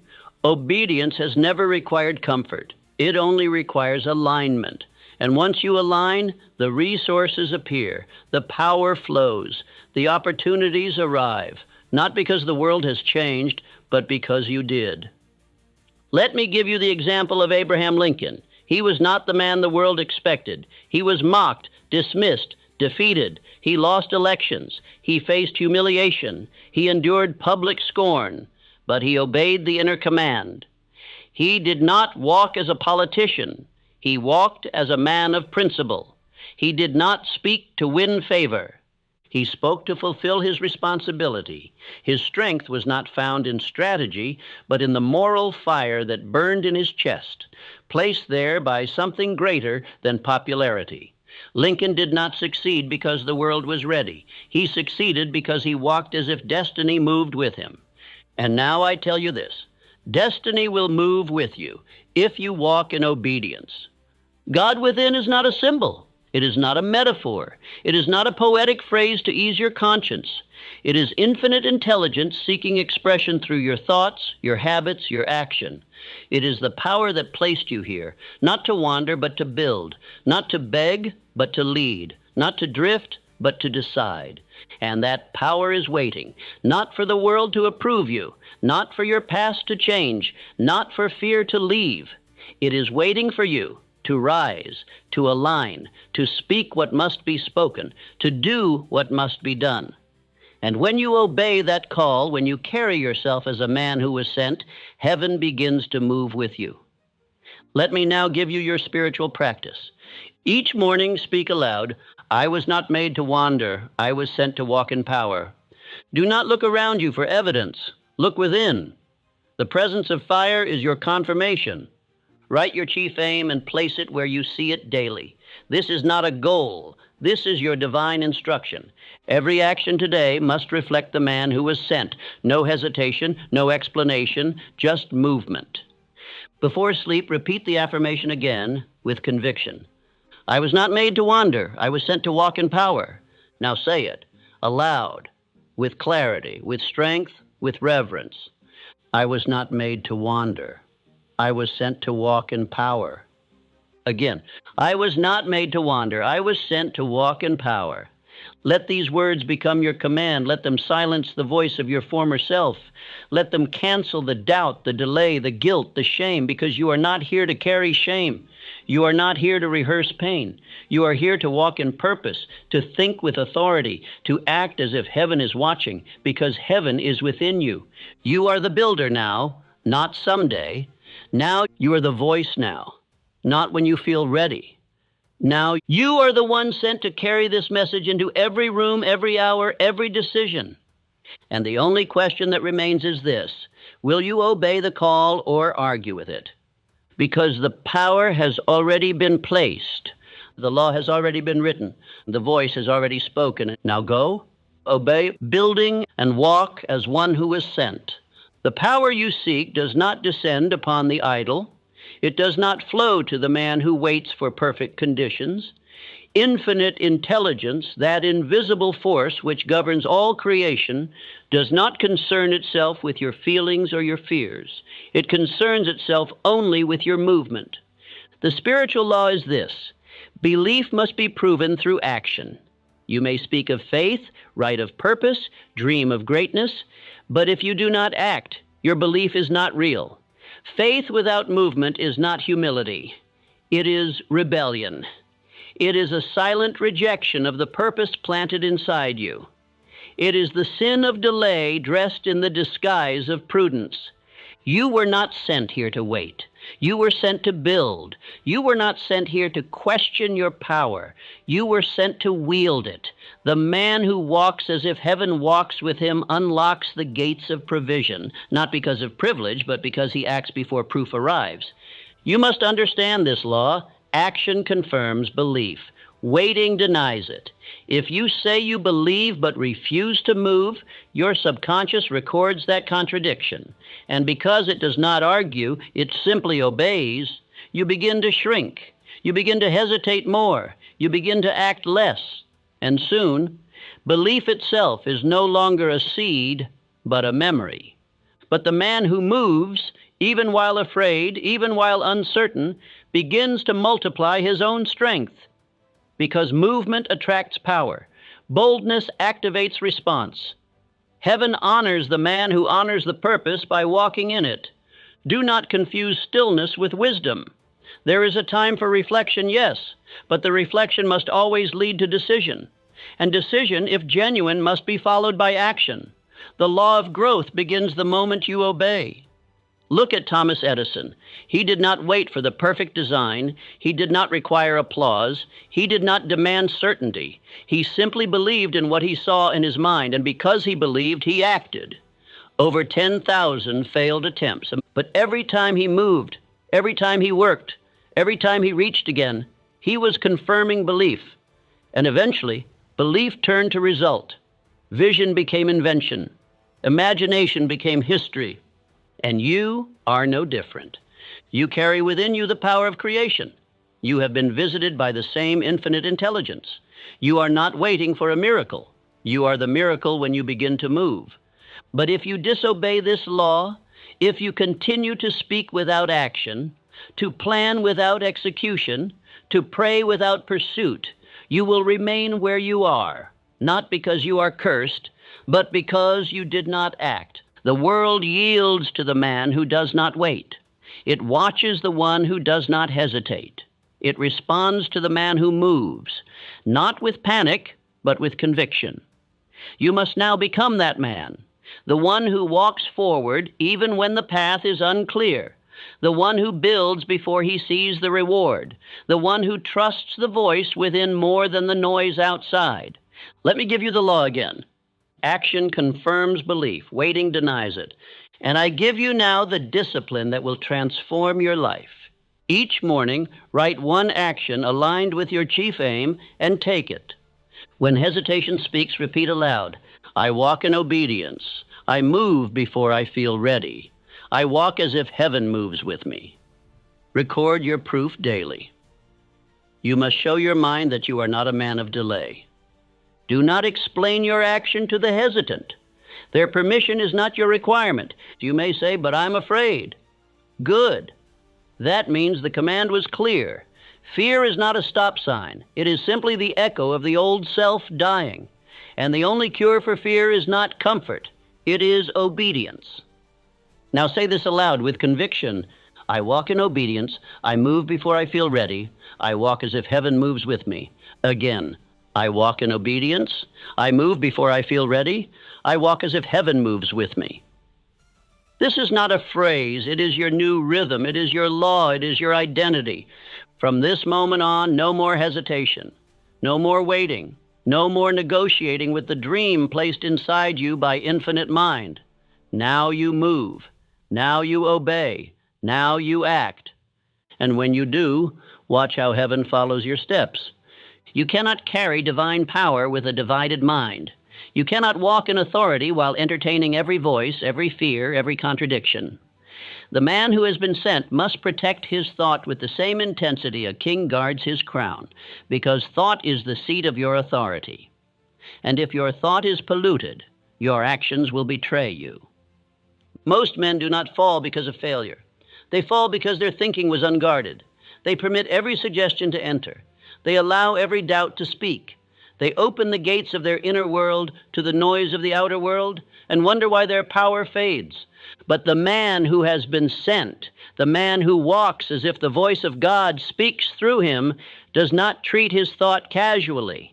He disciplines it, he commands it, he directs it. And in doing so, he becomes unshakable. Let me now give you this law. Controlled attention is the bridge between infinite intelligence and definite achievement. If your mind is open to every noise, every fear, every imagined threat, then infinite intelligence cannot speak clearly. God cannot move through clutter. The divine cannot direct a distracted mind. You must now ask yourself this question daily, hourly, moment by moment. Does this thought honor the call that lives within me? If yes, then you think it, you speak it, you obey it. If no, it is rejected, removed, and replaced. No emotion, no argument, no explanation. You are not here to negotiate with limitation. You are here to build from obedience. This is the practice of the man who has been sent. Let me give you an example of this law in motion. John D. Rockefeller. During the great financial panics that shook the world while others collapsed under fear, Rockefeller remained still, calm, focused, controlled. He did not absorb the panic. He did not let headlines rewrite his aim. While the world screamed, he listened only to his purpose. And because his attention was disciplined, his results were inevitable. He did not have more luck. He had more focus. You must now become that man. A man whose thoughts are trained, not random, directed, not reactive, rehearsed, not impulsive. Because your mind is the channel through which the voice of God will act. And if you keep it cluttered, you will delay every miracle meant to find you. Let me now give you the practice that builds spiritual clarity. Begin each day by writing one question on paper. Does this thought honor the call that lives within me? Review your dominant thoughts. Remove anything that contradicts your chief aim. Every time a fearful or doubtful thought appears, interrupt it with this statement. I think in alignment. I speak with purpose. I obey the voice that sent me. At night, write a short note on how your thoughts either honored or resisted your calling. This is your inner audit. Let me give you this truth. The world will never speak louder than the man who knows why he was sent. But if you allow the world's volume to overtake your inner voice, your life will follow the wrong instruction. From now on, no more mental wandering, no more casual thought, no more entertaining internal noise that contradicts the one who made you. You are a vessel of infinite intelligence. You are not a dumping ground for doubt. Say this aloud now. I think in alignment. I speak with purpose. I obey the voice that sent me.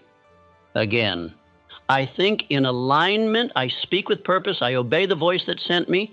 This is your mental law. This is your spiritual firewall. This is the standard you rise to every morning and defend until night. Because when your thoughts serve your purpose, everything you touch will begin to prosper. When your mind becomes clean, your decisions become sharp. When your attention is fixed, your voice gains weight. When your mind is disciplined, heaven can trust you with more. You are not here to think as the world thinks. You are not here to repeat the noise of the distracted. You are here to channel power through purity of thought. And that begins now. The man who has been sent cannot speak like a man who doubts. He cannot use the language of hesitation. He cannot dilute his command with the vocabulary of fear. If heaven has placed a calling within you, and it has, then your words must be forged in alignment with that calling. Every time you speak, you instruct the subconscious. And the subconscious, being the seat of all action, obeys whatever is spoken with emotion and repetition, whether truth or lie. This is the spiritual law of autosuggestion, and it governs every result in your life. You may not be aware of it, but the law does not care whether you know it or not. It works either way. The subconscious does not argue, it does not evaluate, it does not question your statements. It only asks, have I heard this often enough, and was it spoken with belief? And if the answer is yes, it goes to work, shaping your decisions, your posture, your emotions, your momentum to match the command. So understand this clearly. If you speak doubt, you instruct weakness. If you speak command, you activate power. Most men fail not because they lack talent, but because their words do not match their aim. They speak with uncertainty. They declare nothing. They rehearse limitation in their language and then wonder why their actions betray them. They say, I hope, and the subconscious obeys hesitation. They say, I'll try, and the subconscious receives permission to retreat. They say, maybe, and so they never become certain. But the man who walks as if heaven sent him must speak differently. His words carry the tone of decision. His mouth reflects the mind of a man who has been commanded. He does not hope, he declares. He does not wish, he instructs. He does not explain, he affirms. Let me now give you the identity script. This is not poetic language. This is a spiritual decree, and it must be spoken aloud every morning before the world has a chance to contradict it. I am the man who was sent to build. I speak with power. I act with finality. This script, if repeated daily with faith and fire, will reprogram your subconscious to see yourself not as a man waiting for results, but as a man creating them. It will install a new image of authority, and that image will begin to attract thoughts, habits, and opportunities that match it. Not because of magic, but because the mind always moves in the direction of its dominant instruction. Let us now look at a man who lived this law, Charles M. Schwab. He began as a mill worker, but he rose to become the president of U.S. Steel. Why? Because his words carried conviction. When he spoke, men listened. Not because of status, but because of certainty. He did not explain himself with hesitation. He gave orders with belief. And because his words came from a deep alignment with purpose, others followed his direction without resistance. He did not rise through status. He rose through speech. He did not wait to become powerful. He spoke as one who already was, and the world adjusted accordingly.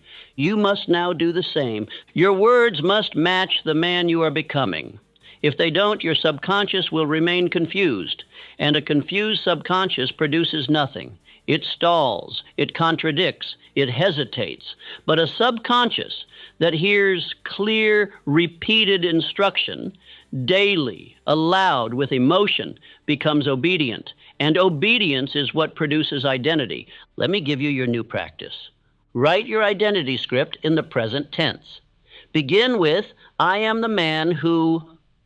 Speak it aloud every morning and every night. Not softly. Speak it as if your future is listening. Every time you hear yourself speak weakness, stop mid-sentence and correct it aloud. Say, that is not who I am. I speak belief. I speak law. I speak what I am becoming. Keep a daily record of your spoken word. Track how often your mouth obeyed your calling and how often it did not. Awareness is power.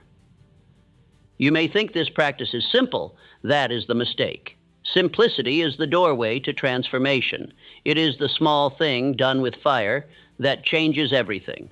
One line, spoken with full belief, becomes the law your life follows, but only if you repeat it long enough.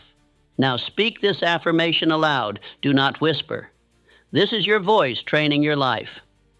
I speak law. I speak belief. I speak what I am becoming. Again, I speak law. I speak belief.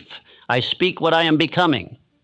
Let these words override the language of your old self. Let them replace the habit of soft speech. Let them break the pattern of vague intention. Because from this moment forward, you are not speaking your doubts. You are speaking your design.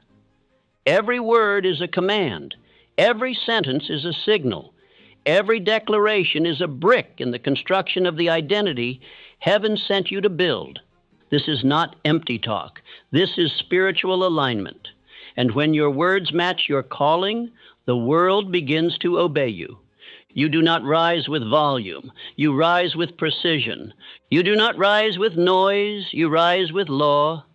You do not rise by waiting to believe. You rise by speaking belief until belief becomes your reflex. You were sent to speak with power. Now do so. You are being watched, not by the world, not by critics, not by men, but by the very force that placed you here. You may think no one sees the decisions you make in silence. You may imagine your laziness is hidden, your shortcuts excused, your delay unnoticed. But the eye that sent you does not sleep. God is watching, not to condemn, but to confirm. Every movement you make is a reflection of what you believe about who you are, and every moment of action is a revelation of what you think about the one who gave you that action to perform.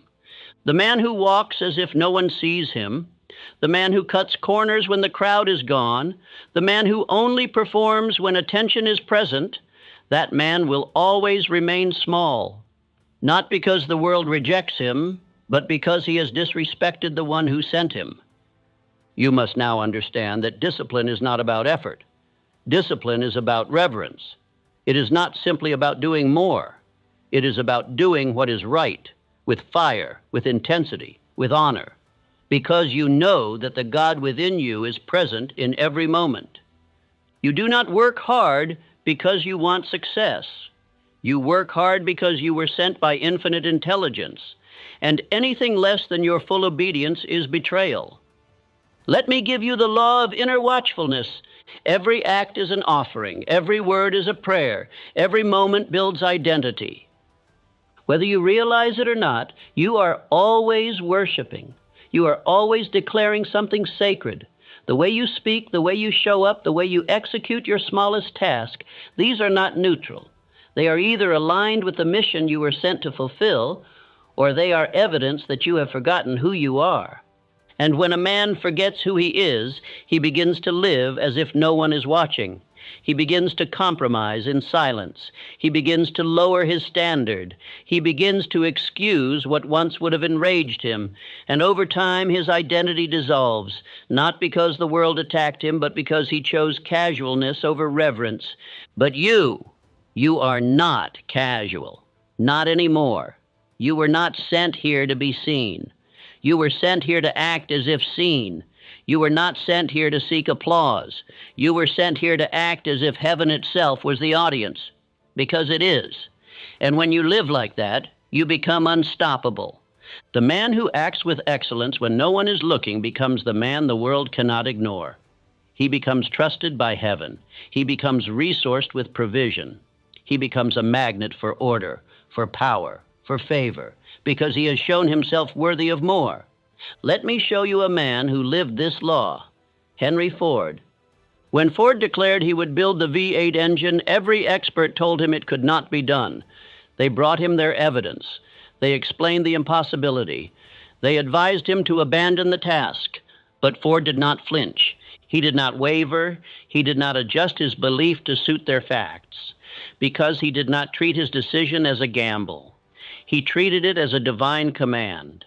And when you treat your decision like it came from God, you do not retreat when others panic. Ford obeyed the voice within him, not the voices around him. And because of this, the impossible bowed. Reality bent. The experts were humbled. And a new invention was born, not because he was lucky or clever or favored, but because he moved with reverence toward the instruction he received.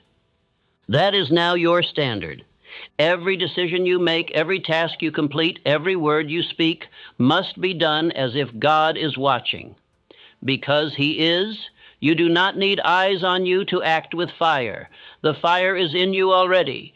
The eye that matters most is already observing. You must now train yourself to walk in the fear of dishonoring your calling, not because of guilt, but because of alignment. If God trusted you enough to place power inside of you, then every moment you waste, every compromise you make, every lazy excuse you allow is a theft. It is a theft from the man you were born to become. It is a theft from the lives you were sent to impact. It is a theft from the source that placed his breath within you. You are not here to play with power. You are here to steward it. And the man who stewards well in silence is the man heaven will promote in the open. Let me now give you your practice. This is your daily altar. Each morning, speak aloud. My actions reflect heaven. I build with fire. I move with honor. Before each task, ask this question: if God were watching, would I do this the same way? And correct the answer with action. Write down one moment each day where you gave more than was required. Let that be your private offering. Before sleep, kneel, not to ask, but to declare, I have honored my instruction. I will rise again tomorrow in obedience. You are now a man of the altar, not of public worship, but private reverence. And your excellence in the unseen will build a reputation that cannot be shaken in the seen. Now say this aloud. This is your command. This is your reverent standard. My actions reflect heaven. I build with fire. I move with honor. Again. My actions reflect heaven. I build with fire. I move with honor. Let these words govern how you clean, how you write, how you speak, how you respond, how you breathe, because your assignment is not casual. Your movement is sacred. Your voice is sacred. Your labor is sacred. And if you act like that every day, you will rise like no man can explain. You will succeed like no man can copy. You will walk as if guided by something higher, because you are. From this day forward, live with the conviction that everything you do is watched by the one who sent you. And live with such fire that even heaven must take notice. The world does not follow titles. It does not obey empty ambition. It does not kneel to the man who waits for validation. The world yields to the man who believes he was sent, not by man, not by chance, but by heaven itself. The man who walks in that belief carries a different atmosphere. He does not ask for space. Space is made for him. You have seen this. You have felt this. One man walks into a room and the room shrinks him. Another walks in and the room adjusts. Not because of charisma, not because of fame, but because of certainty, because of inner conviction, because the man carries himself like one who is on assignment. And when a man moves with that awareness, the world cannot help but notice. This is not superstition. This is law. The inner belief of a man determines how the outer world treats him. Your energy, your presence, your tone, your very walk, they do not emerge from circumstance. They emerge from identity. And when your identity is anchored in divine purpose, you become immovable. You must now train yourself to walk like a man with divine instruction. You are not wandering. You are building. You are not seeking. You are executing. You are not questioning. You are obeying. And when your walk reflects that order, everything around you begins to conform. Let me say this clearly. Faith creates atmosphere. Discipline creates credibility. Repetition creates inevitability. Faith creates atmosphere because the man who believes he was sent carries no apology. His energy is decisive. His speech is aligned. His presence does not shrink to comfort others. He does not need to speak loud to be felt. His silence commands respect.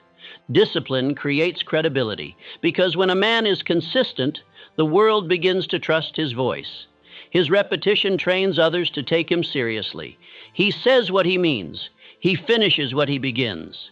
He does not start and stop with every mood. He is reliable. And reliability is the armor of the chosen. Repetition creates inevitability because no matter how long it takes, the man who repeats the law of his purpose cannot be stopped. He may be delayed, but he is never denied because the world must eventually adjust to what is permanent, and the man of discipline becomes permanent. Let me give you a man who lived this truth, Andrew Carnegie. He was not born into riches. He was not educated in elite circles. He had no great inheritance, but he walked as if something larger had placed him on earth to achieve something larger than life. He did not wait to feel worthy. He acted as if he had been chosen, and that belief shaped every decision, every habit, every relationship. Carnegie expected greatness, not out of pride, but out of alignment. He believed heaven had planted the seed of empire in his spirit. And because he believed it, he moved in faith. He built in silence. He gave direction to others long before others believed in his vision. And the world, slowly, then suddenly, obeyed him. You must now adopt the same law. Do not walk with apology. Do not seek permission to believe.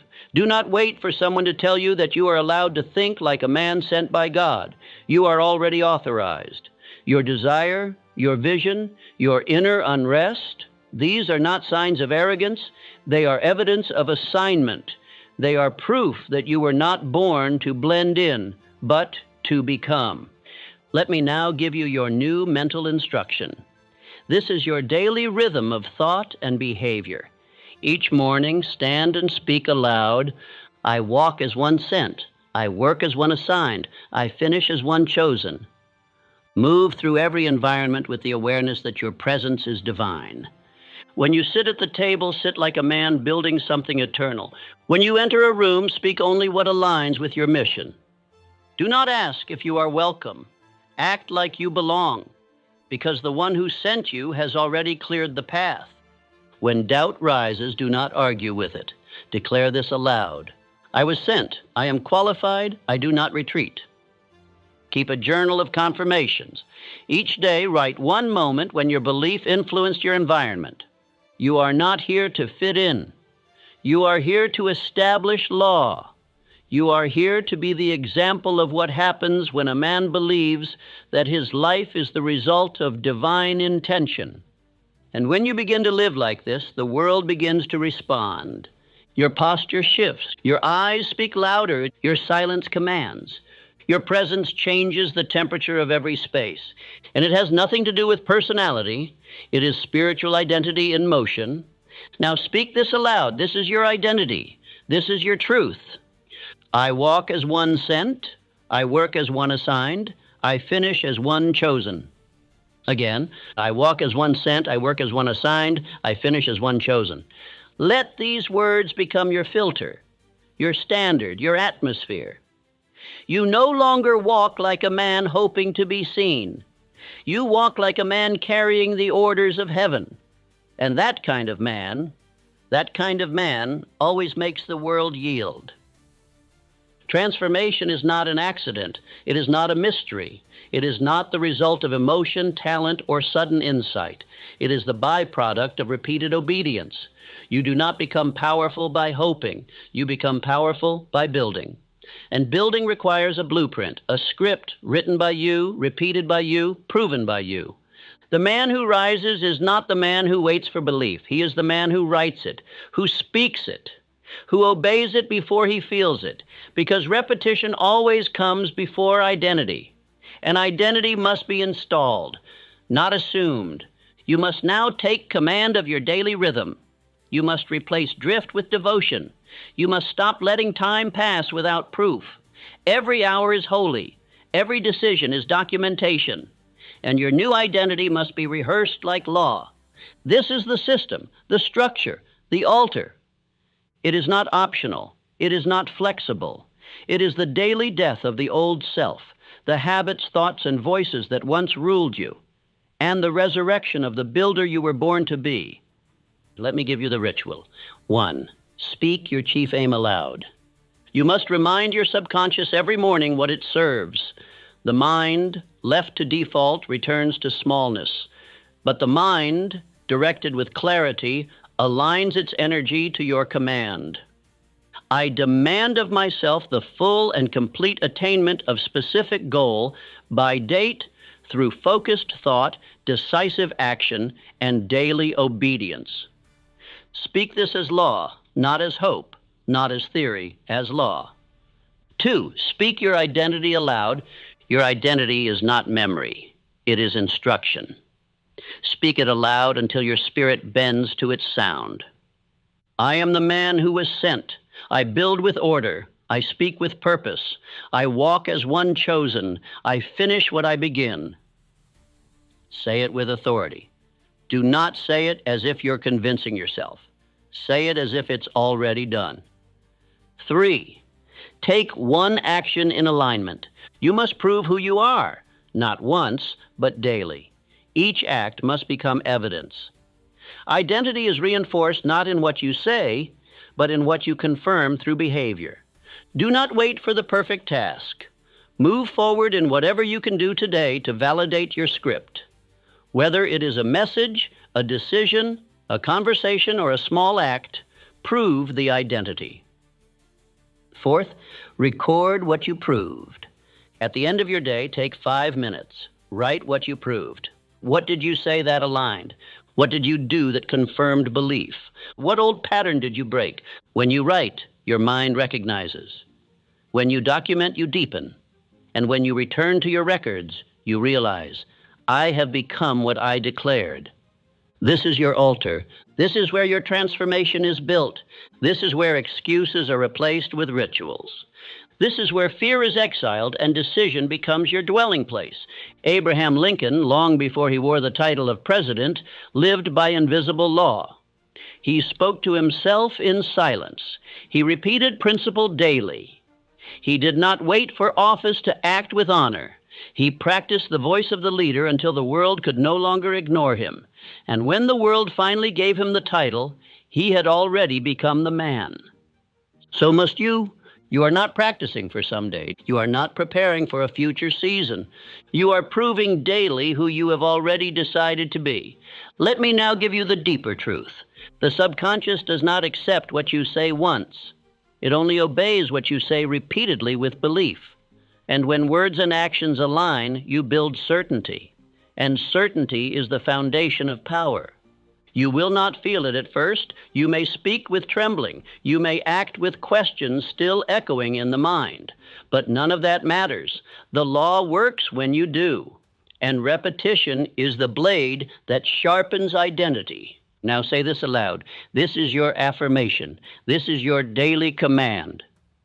Each day I act in obedience. Each day I prove who I am. Again, each day I act in obedience. Each day I prove who I am. Let it be said until your old self falls silent. Let it be lived until the new man no longer has to prove. He simply is. You are not your memory. You are your instruction. And the instruction you follow daily is the man you become. Write it, speak it, act it, record it. That is your script. That is your altar. That is how you rise. Heaven does not wait. It watches. It does not stall. It stands ready. But it does not move for the man who delays. It moves only for the man who walks as if sent, with fire in his chest and obedience in his step. The man who moves without apology, without explanation, without retreat. Heaven has never responded to the idle. It has never opened gates for the one who lingers. It does not respond to fear. It responds to faith demonstrated by motion. All power, spiritual, mental, economic, belongs to the man who carries himself like he was placed here for a reason. And the moment you walk like that, speak like that, live like that, doors begin to open. But understand this. Power does not arrive first. Obedience does. The move is made before the miracle. The decision is acted upon before the provision appears. The command is walked out before the confirmation arrives. Because obedience is the evidence of belief. And belief is what heaven watches for. You cannot live as if you are here by chance and expect a life of direction. You cannot speak like a beggar and expect the favor of a king. You cannot wait for signs and then declare that you believe. Heaven does not move by your words alone. It moves by your alignment. And the man who lives by law, daily, consistently, with discipline, becomes unshakable. He becomes immovable. He becomes undeniable. Not because the world wanted to bless him, but because heaven demanded it. You must now stop praying for movement while remaining still. You must stop asking for confirmation when you have already been called. You must stop living like a question and begin living as the answer. The law is this. Heaven moves when you do. There are no exceptions. There are no shortcuts. There are no excuses. You have been instructed. You have been assigned. And if you have listened to this message, you have now been commanded. The days of wondering are over. The time for wavering has passed. You do not need another reminder. You do not need another sign. You need only to act, to walk as if God is within you, to build as if heaven is backing every brick, to speak as if your words are shaping worlds, because they are. Let me now give you your final command. You will speak this not just once, but every day until your bones believe it. Act as if God is within you, because He is. Act as if heaven sent you, because it did. Say it again. Act as if God is within you, because He is. Act as if heaven sent you, because it did. Let it cancel the voice of your old self. Let it burn away the language of delay. Let it baptize you into the man you were born to be, not later.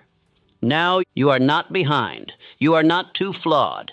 You are not missing anything. You were sent with everything you need to begin. But heaven will not move until you do. So go now, not in noise, but in law, not in haste, but in discipline, not in arrogance, but in divine certainty. Now speak your final affirmation. This is not a sentence. This is a decree. I walk in divine command. I move as if sent. I build with obedience. I become what heaven intended. Again, I walk in divine command. I move as if sent. I build with obedience. I become what heaven intended. This is your new identity. You are not a man who wonders. You are not a man who wavers. You are a man who walks with purpose, with power, with presence. From this day forward, everything you touch will rise because you no longer wait for heaven to move. You are the movement. And now it begins. There are 90 days between the man you are and the man you are destined to become. 90 days of deliberate action, mental discipline, and spiritual command. In these days, you will learn not only how to fix your aim upon a definite goal, but how to command your thoughts, your words, and your step until your goal is bound to you. You will learn the principles that have made men like Carnegie, Edison, and Ford immortal in achievement. You will be given the exact steps, mental, physical, and spiritual, to remove hesitation, kill fear, and install certainty as your new identity. But understand this. This is not a talk for entertainment. This is instruction for transformation. Drift for even a moment, and you will miss the key that was meant for you. Watch it all, absorb it all, and by the end, you will not merely hope for your dream, you will possess it in spirit and then in sight. Now begin. There is no man living who achieves the object of his desire through accident or by the favor of fate. Success is not won by hope, nor is it bestowed by chance. Success is the offspring of law, divine, unwavering, invisible law. The dream you carry within your breast was not planted there to torment you, but neither will it arrive without discipline. The law demands that you believe before the world shows you reason to. It demands that you commit not with lip service, but with identity, long before the applause comes, long before the harvest appears. This, my friend, is the first law of achievement, the law of invisible commitment. The next 90 days are not simply a span of time, they are a sacred commission. You have been handed the power to seal your identity with a vow that does not consult conditions. A man cannot walk into his future while dragging the shadow of his hesitation. The dream belongs only to him who moves as if it has already been delivered, not hoped for, not imagined, but secured, signed by decision. While the masses wait for a sign, the great ones move because of one, the sign within which says, "This is who I am." It was so with every man who shaped the world instead of merely observing it. Andrew Carnegie was not yet a baron of steel when he began to carry himself as one. The mills had not yet risen, the fortune had not yet flowed, but in his step and in his speech, he already belonged to the empire he envisioned. He acted from the summit, not toward it. He did not move like a man chasing wealth. He moved like a man confirming it. Thomas Edison, long before the electric lamp illuminated cities, wandered in the dark with the certainty of one who knew light would answer to his call. He did not require proof to act. He acted, and proof bent its knee to his audacity. And Henry Ford, he did not wait for popular support or public understanding before building an industrial empire. While others laughed, he labored. While they doubted, he declared. While they asked for guarantees, he gave himself fully to an idea only he could see. These men did not begin with results. They began with identity. They walked, spoke, and acted from the vision they carried, not the circumstances they faced. Their victories were not the result of chance, but of obedience to the law. This is the same law that governs you now. You may believe yourself to be waiting on resources or timing or permission. You are not. You are waiting to become the man who deserves the dream. And that man is not created in 90 years, but in 90 days of relentless identity. Let me be plain. The next 90 days are not about effort alone. A man can labor with his hands and still be lost in spirit. This is not a call to busyness. It is a summons to belief. Your work must begin in the invisible. The vow must be sealed not by action, but by identity. You must decide now, this very moment, that the man who owns the dream already lives inside you and that you will no longer delay his emergence. Belief is not a feeling. It is not a mood, nor a passing wind of inspiration. Belief is a vow. It is the solemn decision to behave as though the outcome is already yours. It is a command to the spirit, not a reaction to circumstance. You must no longer ask, "What if it does not happen?" but declare instead, "It has already happened, and I walk accordingly." This first step is not a step at all. It is a stance, a way of standing, a way of seeing, a way of moving. You are not practicing for your future. You are performing from it. Your stride must not reflect the past. It must obey the vision. Speak now as the man who owns the result.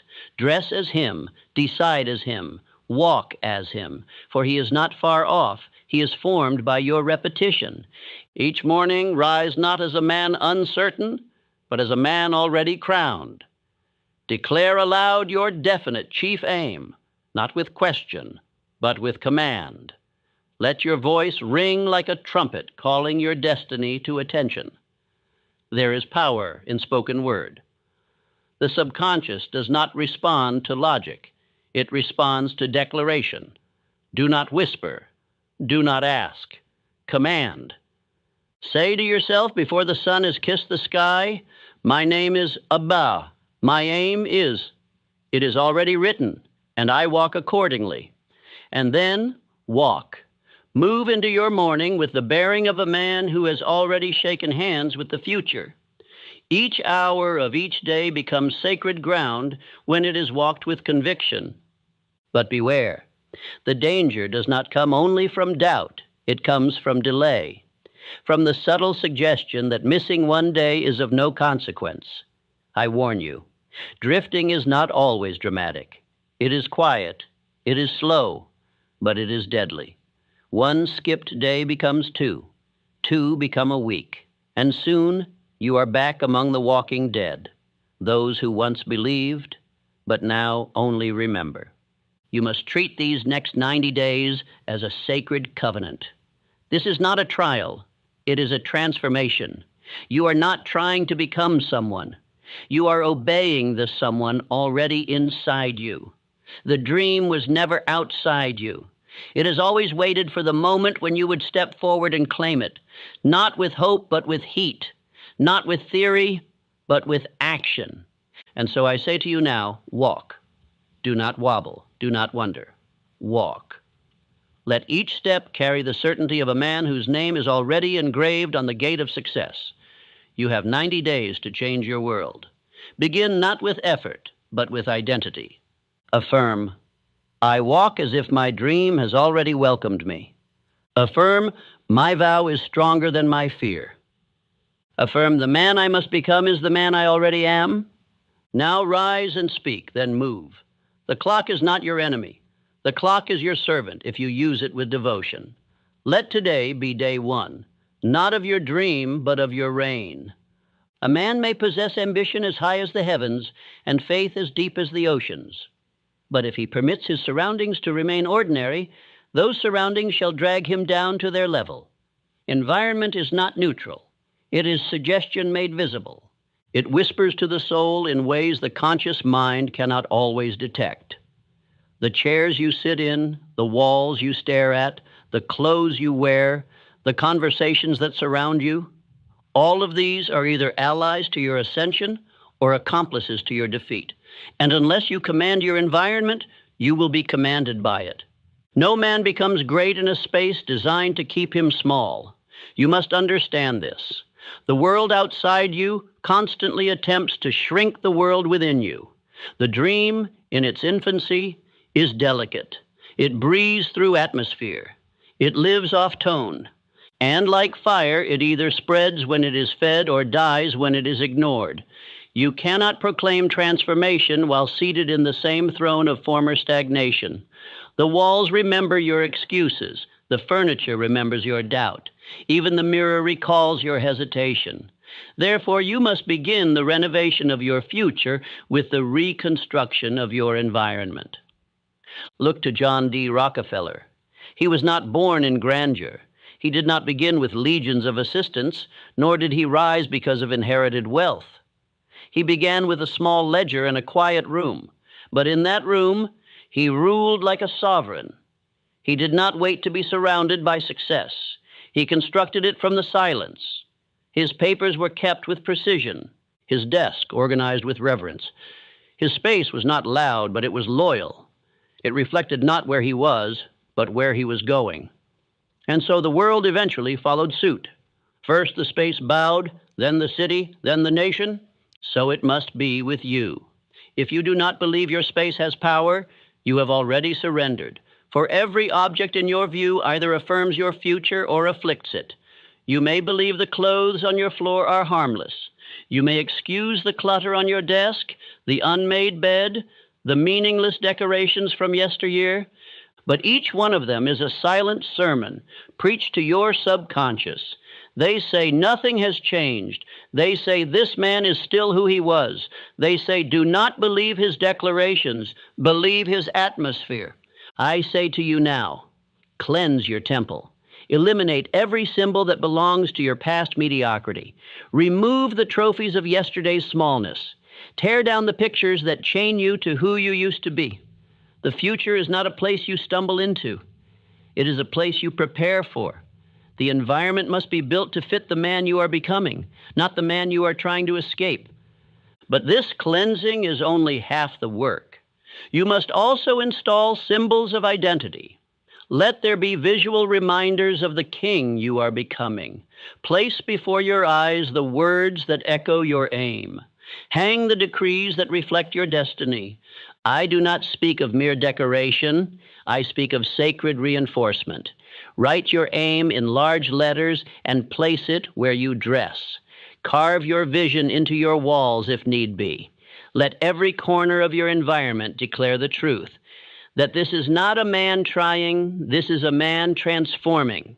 In the same breath, create for yourself a ritual of vision. Every morning, before you permit the world to suggest who you are, declare it yourself through visualization. Close your eyes and see the man you are becoming, how he walks, how he speaks, how he is greeted. Do not imagine it once and then forget. Imagine it until it no longer feels like imagining. This is not fantasy. This is construction. The man who sees his destination daily cannot be detoured. 10 minutes each morning. That is the command. Before the noise of the day begins, sit in stillness and see yourself victorious. See your body strong, your mind precise, your decisions bold, your labor rewarded. See the room you live in change.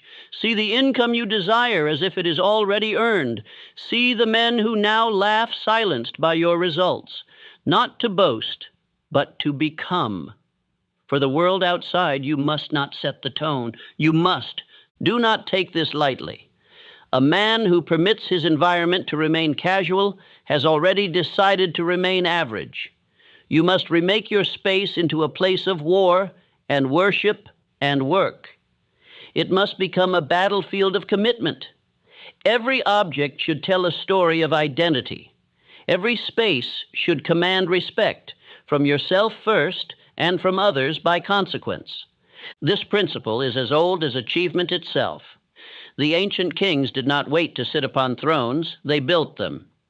Even when their territory was small, they ruled with greatness. So too must you begin, not from size, but from sanctity. It is not the grandeur of your possessions that matters. It is their alignment with your vision. A humble room ruled with conviction is more powerful than a palace ruled with passivity. Let me offer this practice to you. As you prepare to rise each day, stand before your mirror, not to observe your reflection, but to install your identity. Speak aloud your affirmation. I am not shaped by my past. I shape the world to match my future. Look yourself in the eye when you say it, then say, my environment obeys the man I decide to be. Look again, not for flaws, but for fire. Then move. Clean what must be cleaned. Remove what must be removed. Post what must be posted. Walk into your world like it belongs to you. And I tell you this, soon it will. Affirm, I am not shaped by my past. I shape the world to match my future. My environment obeys the man I decide to be. I do not live in the world, I command it. I surround myself with only what strengthens my vow. I see my dream before I step into it, and so it appears. Let this be your daily vow. My room shall reflect my reign. And so we march forward, not just in mind, not just in speech, but in the very space that holds our mornings. For the world around you must bow to the world within you, if you are bold enough to build it. The world often speaks of goals in the language of years. Where do you see yourself in 5? They ask. What is your 10-year vision? They inquire. And while these questions sound noble, they are, in most cases, veils for delay. The calendar of achievement is not marked in years. It is carved in the stone of days. Days moved through with precision, with boldness, and with identity. One day ruled with certainty is of greater value than a year spent in drift. And 90 days of uninterrupted decision will birth more change in a man's life than a decade of half-hearted hoping. Understand this, time is not your friend if you treat it casually. Time respects the man who seizes it with urgency. You must not measure your dream by the turning of the calendar. You must measure it by the consistency of your movement. For most men do not fail because they lacked 10 years. They fail because they lacked 10 days in a row of decisive living. It is not the long stretch that defeats them. It is the repeated breaks in momentum, the small surrenders to distraction, the interruptions of identity. Let us speak plainly now. The next 90 days must not be seen as a season of effort. They must be seen as an oath. You are not here to try. You are here to transform. And transformation demands something that wishful thinking never will: focus. Deep, sustained, daily focus. That is the price. That is the path. And that is the promise. This 90-day journey is not about doing everything.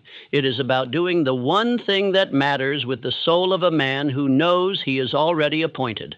One aim, one identity, one daily ritual. Anything more will fracture your fire. Anything less will leave you cold. You are not here to chase many things. You are here to become one man. Let us speak of Andrew Carnegie. He did not chase 10 industries. He mastered one. His focus was so intense, his commitment so complete, that steel itself bent to his will. When others diversified out of fear, he consolidated out of faith. He believed in the power of singularity, one aim, one drive, one calling, and the world made room. The modern man is plagued with the disease of division.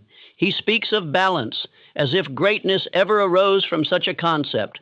But I say unto you, do not balance your life, build it. And building requires phases of obsession. These 90 days are not for dabbling. They are for devotion. You must now break forever the myth of multitasking. You are not a creature designed to split your soul across many altars. To divide your attention is to divide your results. A man cannot become great by touching everything lightly. He must grip his calling with such ferocity that all other distractions fall away by force. Every hour you give to the unessential is an hour stolen from your future. Every conversation that weakens your clarity is an enemy in disguise. Every errand of ease is a betrayal to your vow. Therefore, install within your life the lens of 90 days. See all things through it. Every decision must be filtered through the question, does this serve the man I have committed to becoming? If it does not, it must be discarded without apology. You do not owe loyalty to old habits. You do not owe time to small ambitions. For these 90 days, your life is a consecration. Your mission is sacred. Protect it as such. Now let us give form to this fire. You will choose one definite chief aim, not two, not three, one. You will write it, you will speak it aloud each morning. You will carry it in your pocket if need be. Then you will choose one identity, the version of yourself who already lives in the reality you seek. You will speak as him, walk as him, decide as him. There shall be no trial runs. You are not rehearsing, you are arriving. And then comes the ritual. Each night before you surrender to sleep, you will complete a journal. In this journal, you will record 3 specific movements made that day toward your aim. These must be real, measurable, undeniable. A letter sent, a task completed, a fear confronted, a connection made. Write it, cement it. This is not for inspiration. It is for tracking transformation. You will not drift when your day ends with the proof of your progress. This journal becomes your mirror. It will not lie to you. It will reflect either your movement or your excuses. And if on a day you find the page empty, know this: that was the day your dream waited and you were absent. Do not let such a day repeat, for the dream does not beg. It chooses the man who shows up with unrelenting regularity. Let us now speak affirmation. For words shape the soul, and repetition cements reality. Say aloud each morning and each night, I move like a man whose name is already written in the book of success. 90 days of identity will replace a lifetime of excuses. I do not hope, I hold. I am not trying, I am becoming. My aim is not a wish, it is a command. Each day I move forward, each night I prove it. My journal is my mirror, and my mirror shows a king. I walk as one already chosen. This is not effort, it is fulfillment. Today again, I am the man I declared to be. These are not mere words, they are spiritual armor. Wear them. You must understand this clearly. A man does not need 10 years to become extraordinary. He needs 90 days of total alignment. That is all. That is the secret. And I give it to you now without disguise. Do not squander it. Do not delay, and do not dilute it. The next part shall show you how to train your very body, your eyes, your voice, your posture, to match the spirit you are now building. Because it is not enough to think like a king. You must move like one. Shall we proceed? Clarity is not a gift. It is a conquest. It is not stumbled upon in moments of leisure, nor is it handed down by fate. It is seized boldly, deliberately, daily. The average man believes that one day clarity will arrive like a messenger from heaven, ringing the bell of purpose at his door.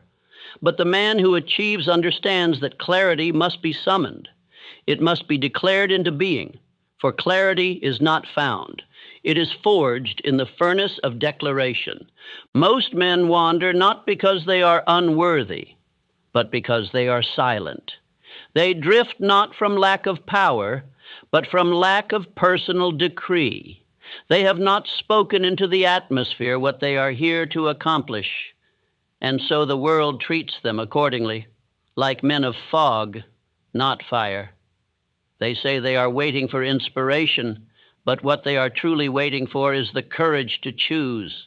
The courageous do not wait, they speak. And in their speaking, the path begins to form. Andrew Carnegie did not wait until he had factories before he declared dominion over steel.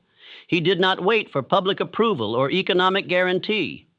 He stood in his own soul and announced it. He said, in effect, this is what I shall build. This is who I am. The world may not see it yet, but I see it, and that is enough.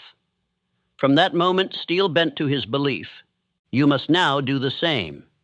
It is not enough to have a vague notion of what you want. You must engrave your aim into your spirit with the hammer of daily declaration. You must write a creed, not long, not poetic, but final. A single sentence that says with fire and finality what you are building in these 90 days. One line, one command, one anchor that turns your mind from the winds of doubt and nails it to the mast of your purpose. Say it aloud. Carry it in your mouth until your bones believe it. Speak it in the morning before the world whispers its worries. Speak it at night before your sleep is claimed by the chaos of dreams. Let this creed become your compass. All decisions must bow before it. All distractions must perish in its light. The subconscious mind does not submit to logic, it submits to repetition. That is the sacred law. It is not persuaded by facts, it is trained by rhythm. You must repeat your creed so often that your very breath remembers it. You must wear it in your chest like armor. You must speak it with the voice of one who has already arrived. Now let us give this instruction form. Create a goal card. Write your 90-day aim in bold ink on a small, firm card. It must fit in your wallet or pocket. You must carry it with you at all times, not as decoration, but as declaration. This is not a novelty. It is a weapon. When doubt enters your mind, pull out the card. When fatigue seeks your spirit, hold it again. When distraction calls, read it aloud. Your goal card is your blade against the enemy of drift. In the beginning, you may feel foolish. Speak anyway.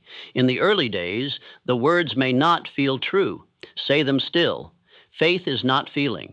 Faith is movement in defiance of feeling. Speak your creed until it feels less like hope and more like memory, until it no longer sounds like ambition and instead echoes like identity. Now, let us train your spirit with affirmation. Repeat these aloud. Do not merely read them. Speak them with the authority of a man rising into kingship.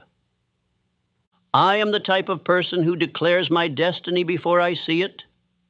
I am the type of person who shapes clarity with my tongue, not my eyes.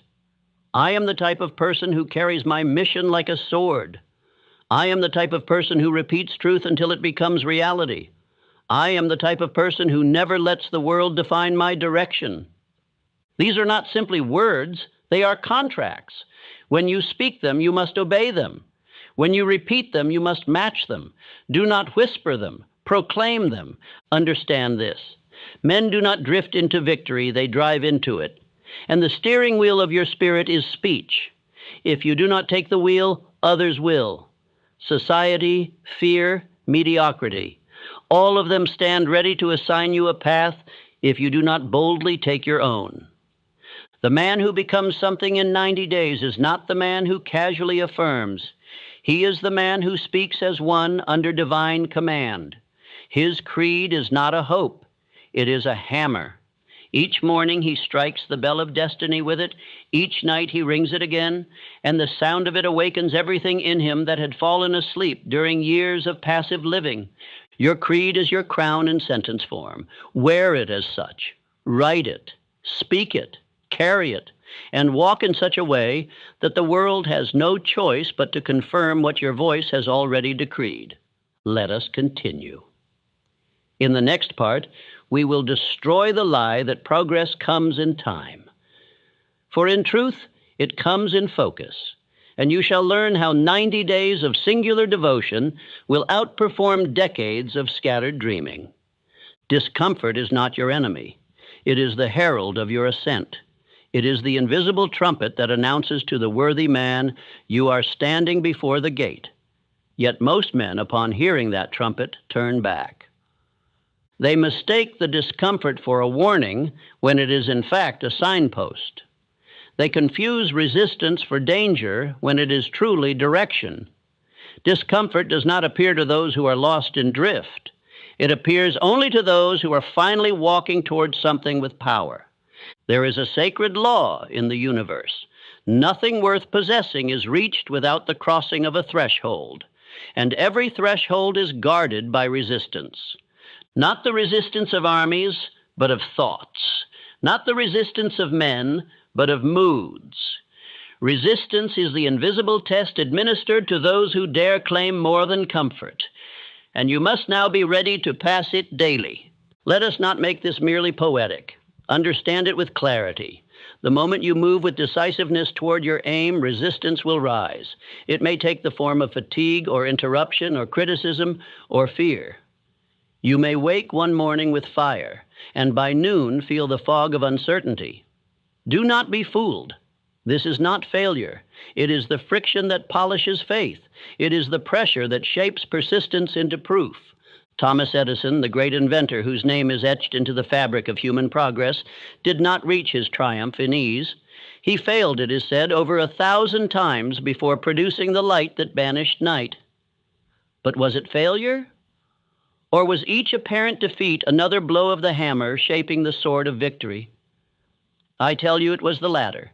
Each sparkless experiment, each shattered design brought him closer, not further, from the bulb that would change history. Edison did not retreat at discomfort. He made it his apprentice. Now you must do the same. For the next 90 days, let discomfort become your compass. Let it guide your attention, not repel it. The rule is this: do one uncomfortable act daily in pursuit of your definite aim. Do not seek ease. Seek confrontation. Confront what weak men avoid. Confront what your former self feared. The throne of destiny is guarded by discomfort, and only those who step forward will be crowned. You shall now create a resistance list. Each week, write down 3 tasks you've been avoiding. These are not mere chores. These are thresholds. They are the locked doors behind which your advancement waits. You know what they are: perhaps a difficult conversation, perhaps a financial decision, perhaps a risk you have postponed with noble excuses. Do not delay another day. Write them down. Face them one by one each day if you can, or at the very least, one each week. This is how a man earns his momentum, not in strategy, but in struggle. Let me make this clear. Confidence is not inherited. It is not gifted at birth. It is not written in bloodlines. It is forged by choice. Every man who stands tall in the face of challenge did not begin so. He became so. And the becoming was not sweet. It was sour. It was sweat. It was trembling hands knocking on doors he once feared. But after the knock came the shift. After the act came the ascension. When you face discomfort deliberately, daily, you become more than capable. You become dangerous to doubt, to delay, to the average life you were never meant to live. A man who walks through fire every day fears no heat. That is what you shall become, and it begins now. Write this into your daily planner. What resistance shall I conquer today? Let it be a part of your morning ritual. Let your schedule include not only meetings and duties, but discomforts. Invite them in. Dine with them. Show them who you are. And soon they will kneel before you. Speak these affirmations aloud. Do not whisper them, for whispering is the voice of fear. Speak as one who builds. I am the type of person who advances through resistance. I am the type of person who makes discomfort my discipline. I am the type of person who walks toward the fire, not away from it. I am the type of person who converts fear into fuel. I am the type of person who becomes stronger with every step through struggle. These are not merely statements. They are activations. They are internal switches you must flip until your very nature conforms to your mission. Do not wait until you feel brave to say them. Say them until bravery becomes your atmosphere. And let me warn you, if you neglect this part, if you shy away from discomfort, you will not drift slightly. You will spiral. For nothing invites despair more quickly than the avoidance of growth. And nothing invites power more quickly than the embrace of resistance. The man who moves in defiance of fear gains authority. The man who waits for ease dies with excuses. You have 90 days to rebuild the temple of your spirit, and discomfort is the chisel. Tomorrow you shall meet a new form of refinement. But today, begin with the act you've been avoiding. Begin with the thing that makes your pulse quicken and your breath shallow. Begin and watch your posture change. For it is written, the man who steps forward, despite trembling knees, soon walks with the stride of kings.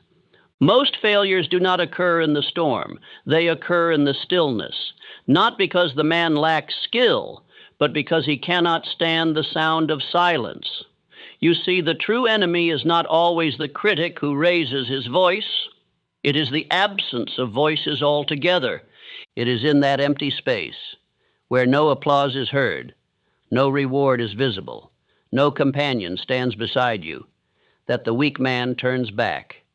He interprets quiet as rejection, stillness as death. But the wise man knows better. He knows that silence is the furnace. It is the holy chamber in which the spirit is tested, purified, and prepared for command.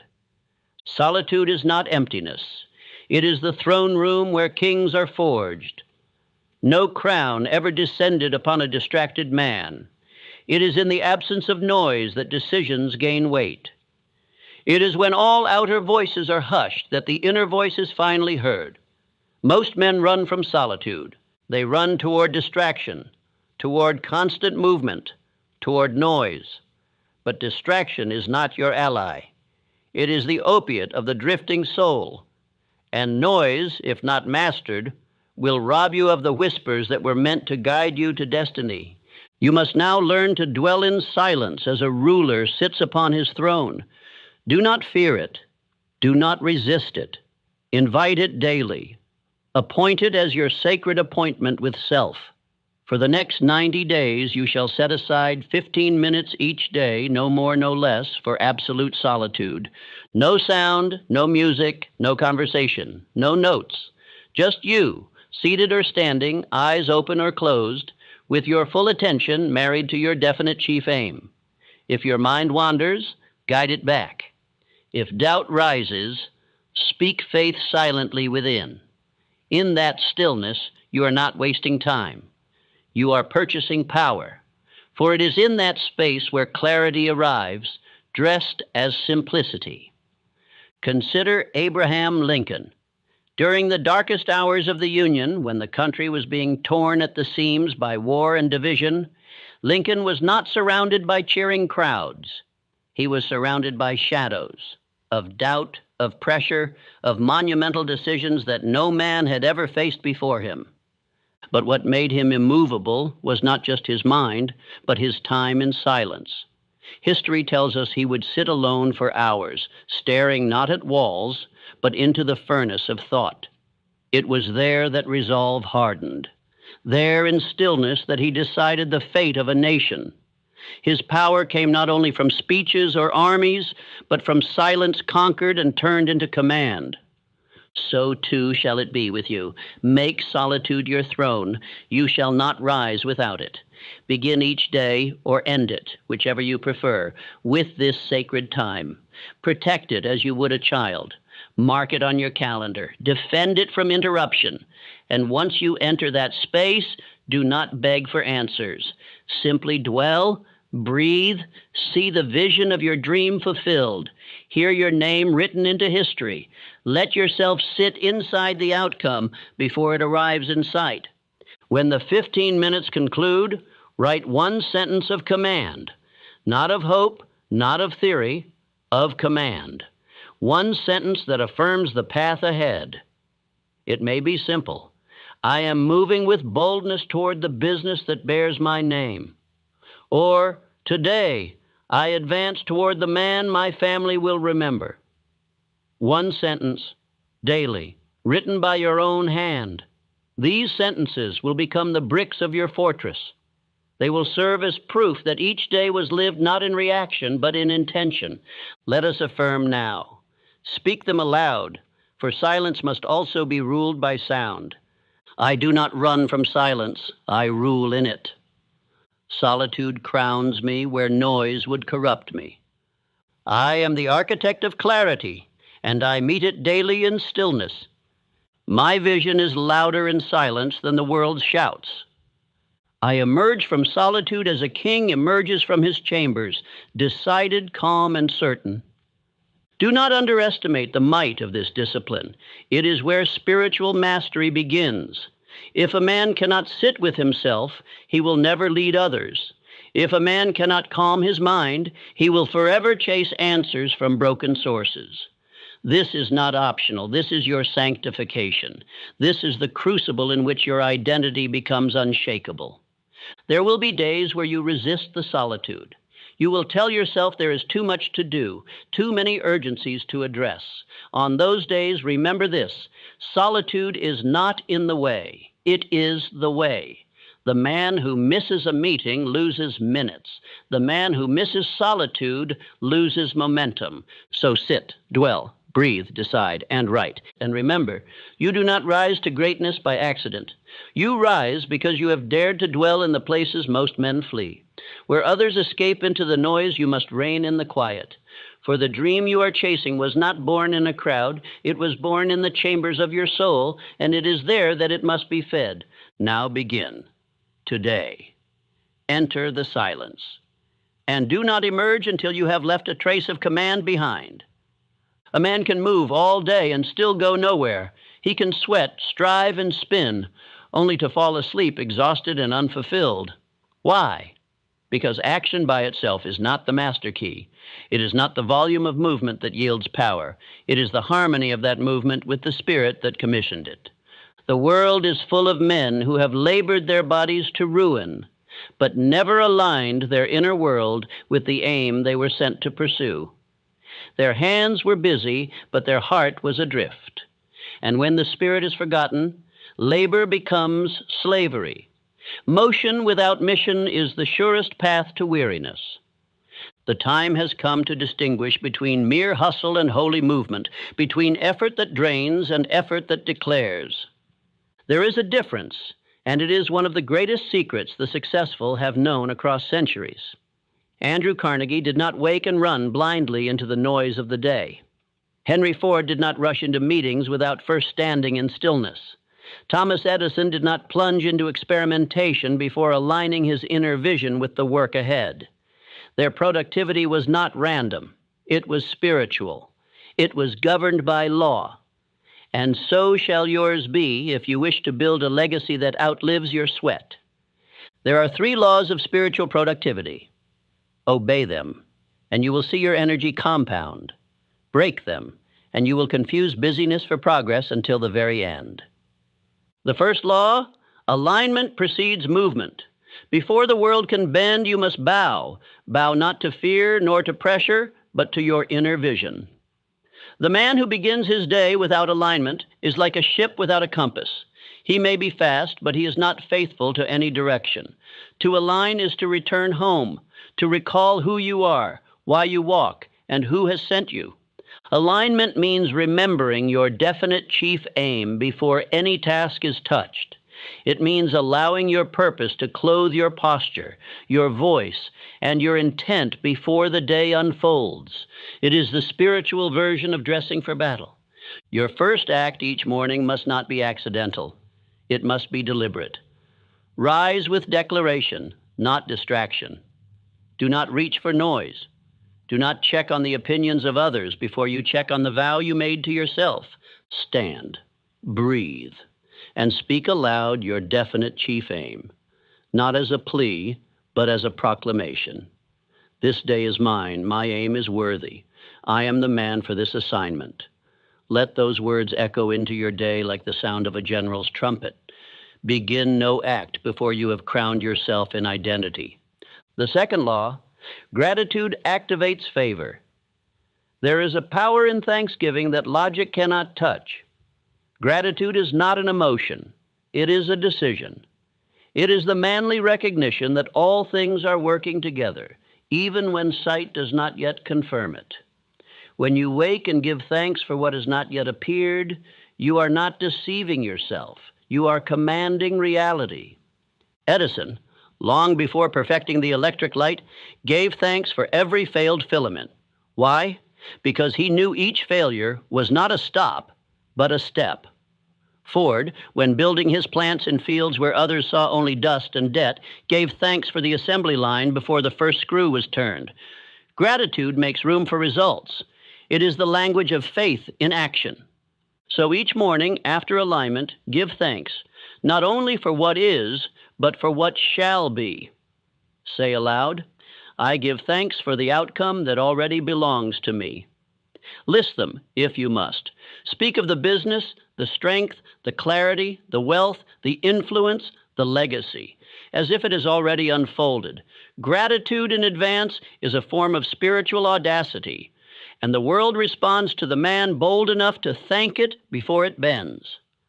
The third law, repetition builds authority. A single declaration may start the fire, but only daily repetition keeps it alive. The subconscious mind does not respond to what is said once. It responds to what is rehearsed, carved, and etched into the spirit by discipline. Repetition is not vain. It is vital. Every man of greatness has had rituals. They may differ in form, but not in function. Ford would walk alone and speak aloud the efficiency he envisioned. Carnegie would recite to himself the value of service before he earned his first great commission. Repetition is the hammer that breaks the wall between potential and power. Therefore, install the daily rhythm. It shall go as follows. Morning alignment, declare your definite chief aim aloud. Crown yourself before the day begins. State your gratitude for the future you are building. Midday recommitment. At noon, or the halfway point of your labor, pause for just 2 minutes. Close your eyes, speak your creed again, and remember your vow. Do not wait until weariness sets in. Midday is where most men lose the flame. Rekindle it. Evening review. Before you rest, take a blank page and answer this. What 3 movements did I make today toward my dream? Write them, speak them, and affirm them. If none exist, make one before sleep. This daily rhythm will keep you spiritually aligned while others drift. You will no longer wonder why some men rise and others remain in circles. The answer lies not in genius nor in luck, but in daily obedience to invisible law. You are not meant to guess your way forward. You are meant to govern it. And let this be your final warning for this part. You must obey your spirit before the world will obey your will. The man who demands from the outside what he has not commanded from within is always disappointed. His demands echo into a void. But the man who governs his day from the inside, his decisions, his posture, his words, his thoughts, finds that the world must yield. For the world has no choice but to mirror the man who moves with inner authority.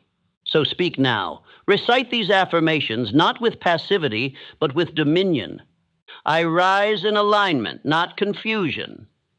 I give thanks before the harvest, and so the harvest comes. I repeat power into my soul until it cannot be denied. My day obeys me because I have first obeyed my spirit. Where others drift, I declare. The next 90 days shall not be lived by accident. They shall be lived by decree. Your action will no longer be frantic. It will be sacred. Your movement will no longer be for applause. It will be for authority. And every result that appears, every gate that opens, every hand that reaches, every door that swings, is not a miracle. It is a mirror. It is reflecting the man you chose to be daily. Let the others labor without aim. Let them rise and run and collapse from exhaustion. You, however, will build with ease, not because the road is easy, but because you are aligned. And when the clock strikes day 90, the world will not ask how you rose. It will only recognize that you did. And you will know the truth. The Spirit built it first. The hands simply followed. There is no man who builds something of worth without first learning to protect it. Just as the farmer guards his field, just as the inventor guards his idea, so too must the dreamer build a fence around his vision. The path to your definite chief aim is not only a path of creation, it is a path of protection. For mediocrity is no passive force. It does not sit idly as you rise. It waits in silence, cloaked in comfort, eager to re-enter the throne of your mind. And if you are not vigilant, it will speak to you through voices you trust, thoughts you think are your own, and delays that masquerade as prudence. A man's dream is not stolen in a single strike. It is eroded, worn down by daily compromise, by companionship that flatters but does not challenge, and by subtle postponements that feel harmless until it is too late. And so the eighth law of this 90-day journey is this: guard the dream, not once, but daily, not in theory, but in action. You must become the watchman of your own purpose, because if you do not defend it, no one will. There are three enemies of every dream. They do not always appear with menace. They do not knock loudly, but they are thieves all the same. They enter the mind gently and exit with your destiny in their hands. You must learn to see them, name them, and expel them before they make a home inside you. The first enemy is the doubtful companion. He is the one who does not strike directly, but who questions softly. He warns when you move boldly. He suggests caution when you declare commitment. He will never call himself your enemy. He will often wear the title of friend, mentor, even family. But if his words shrink your belief, if his tone seeds uncertainty, then he is not walking your path. Understand this: you do not owe access to those who delay your ascension. Carnegie did not surround himself with doubters. He handpicked men whose minds burned with belief, whose words multiplied movement. He formed what I have long taught as the mastermind, a circle of harmony, built not on comfort, but on aligned vision. Every man who stood close to him knew the aim and added to it. There were no jesters near the throne. To remove the doubtful companion is not an act of cruelty, it is an act of spiritual hygiene. Do not argue, do not defend, simply reduce proximity, withdraw energy, let your silence declare your direction. If you continue to engage with those who shrink your vision, you are not noble, you are naive. You cannot run with lions if you breakfast with sheep. The second enemy is the drifting thought. Unlike the companion, this one is internal. It whispers when you rise. It questions when you plan. It plants the notion that perhaps you are moving too fast, dreaming too large, risking too much. These thoughts often wear the garments of logic. They will say, be reasonable. They will say, maybe later. But understand, a thought that tells you to delay what your spirit has confirmed is not a protector. It is a saboteur. Drifting thoughts are dangerous, not because they shout, but because they linger. A man who allows doubt to sit in his mind even for an hour has already surrendered a piece of his power. Thoughts are like seeds. Left unchecked, they root. Watered with repetition, they bloom. And soon you will find yourself explaining to others why you have not moved, why you are waiting, why the time is not yet right. You must learn to expel such thoughts as soon as they arrive. Speak aloud the truth of your commitment. Strike the doubt with declaration. When a drifting thought says, what if it doesn't work? You say, what if I conquer? When it says, this is too much, you say, I was born for this. You cannot always prevent their arrival, but you can always deny them lodging. The mind must be trained, as a soldier is trained, to detect intruders and respond without hesitation. And the third enemy is delayed action. This is the most deceptive of all, because it often feels like planning. It feels like preparation. But make no mistake, delayed action is not the prelude to movement. It is its assassin. When you know what must be done and yet you wait, you are not pausing, you are decaying. Men do not lose their dreams because they lack ability. They lose them because they hesitate after clarity. Delayed action is the choice to give the dream back to the world, to say, I am not ready, even when all of life has pointed and said, you are. There is a cost to hesitation, and it is almost never visible in the moment. But over weeks, over months, it compounds. The opportunity moves on, the door closes, the inner fire cools, and what was once destiny becomes a dull memory of what could have been. Therefore, your rule must be this: move faster than fear. If the aim is clear, act before the shadow of doubt has time to speak. Do not wait to be perfect. Act and perfect as you go. Ford did not wait for the perfect automobile before he built. Edison did not wait for the perfect formula before he tested. Each great man moved on conviction and allowed correction to walk with him.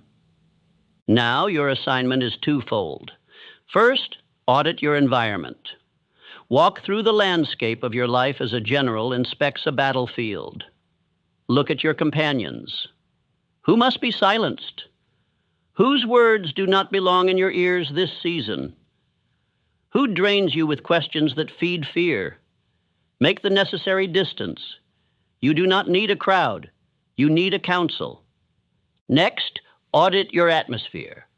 What in your space reminds you of the old self? The weaker version? The man who doubted, who waited, who delayed? Remove it. Replace it. Place in your environment visible signs of your new identity, words that affirm, symbols that ignite. Let your space prophesy your future. Lastly, examine your delay. What task have you postponed that would have already moved you forward? Write it down, and do it now, not later, not when conditions feel perfect. Action is not an event. It is the birthright of the decided. And say these words aloud, not once, but daily. I cut off the voice of doubt, even if it wears the mask of a friend. I silence the drifting thoughts that once governed my pace.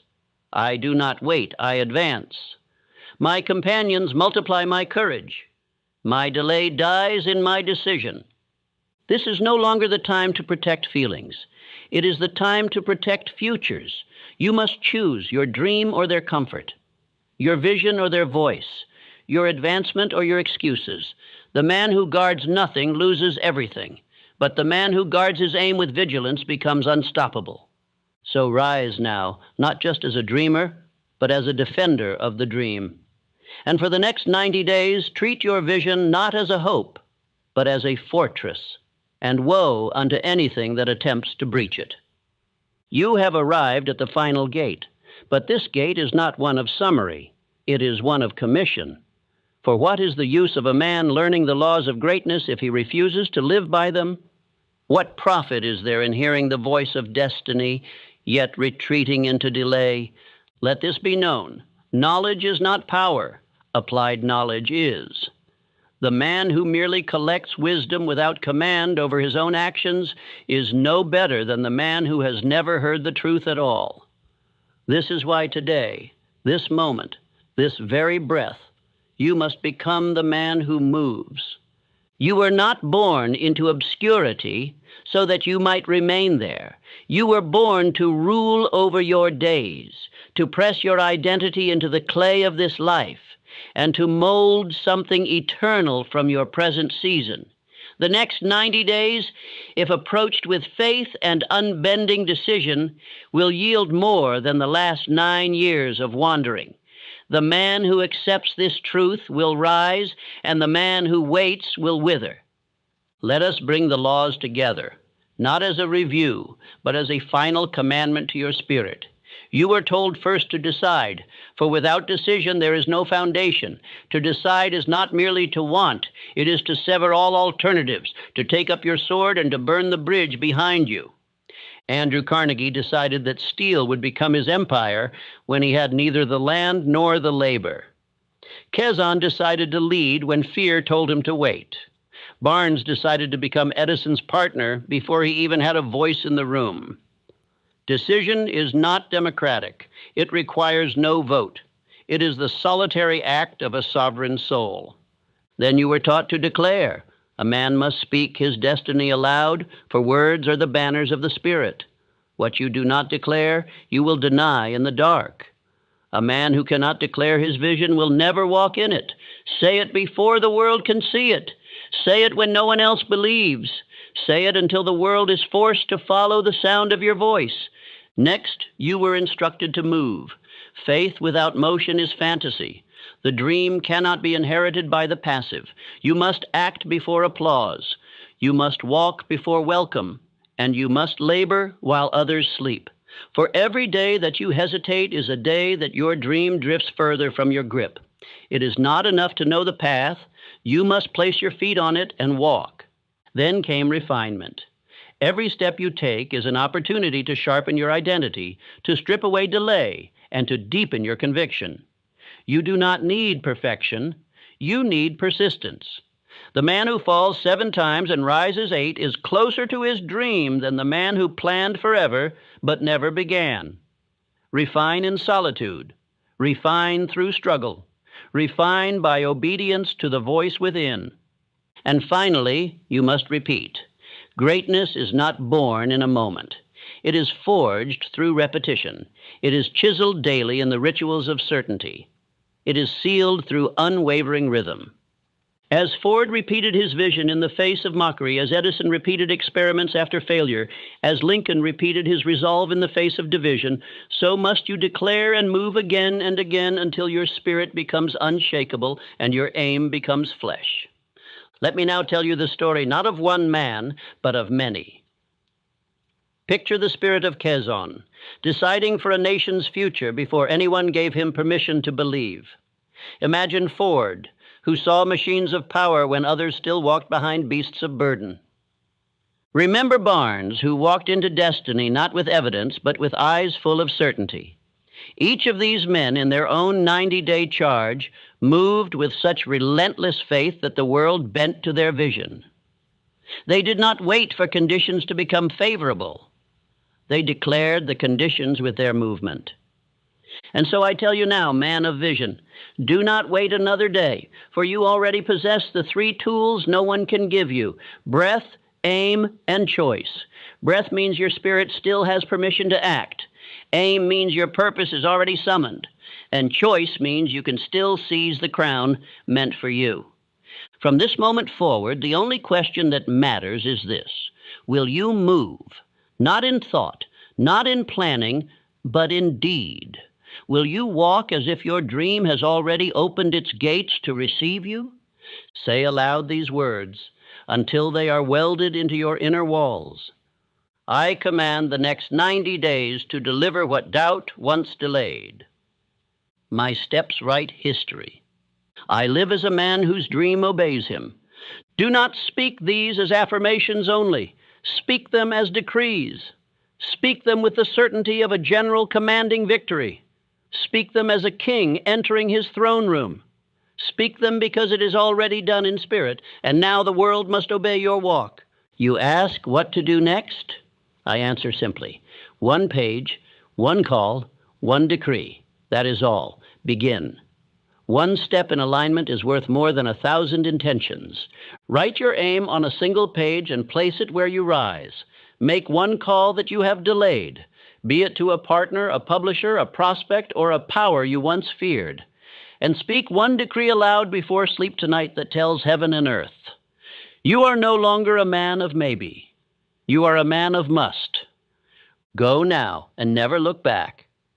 The 90-day war begins with one step. Let it be yours.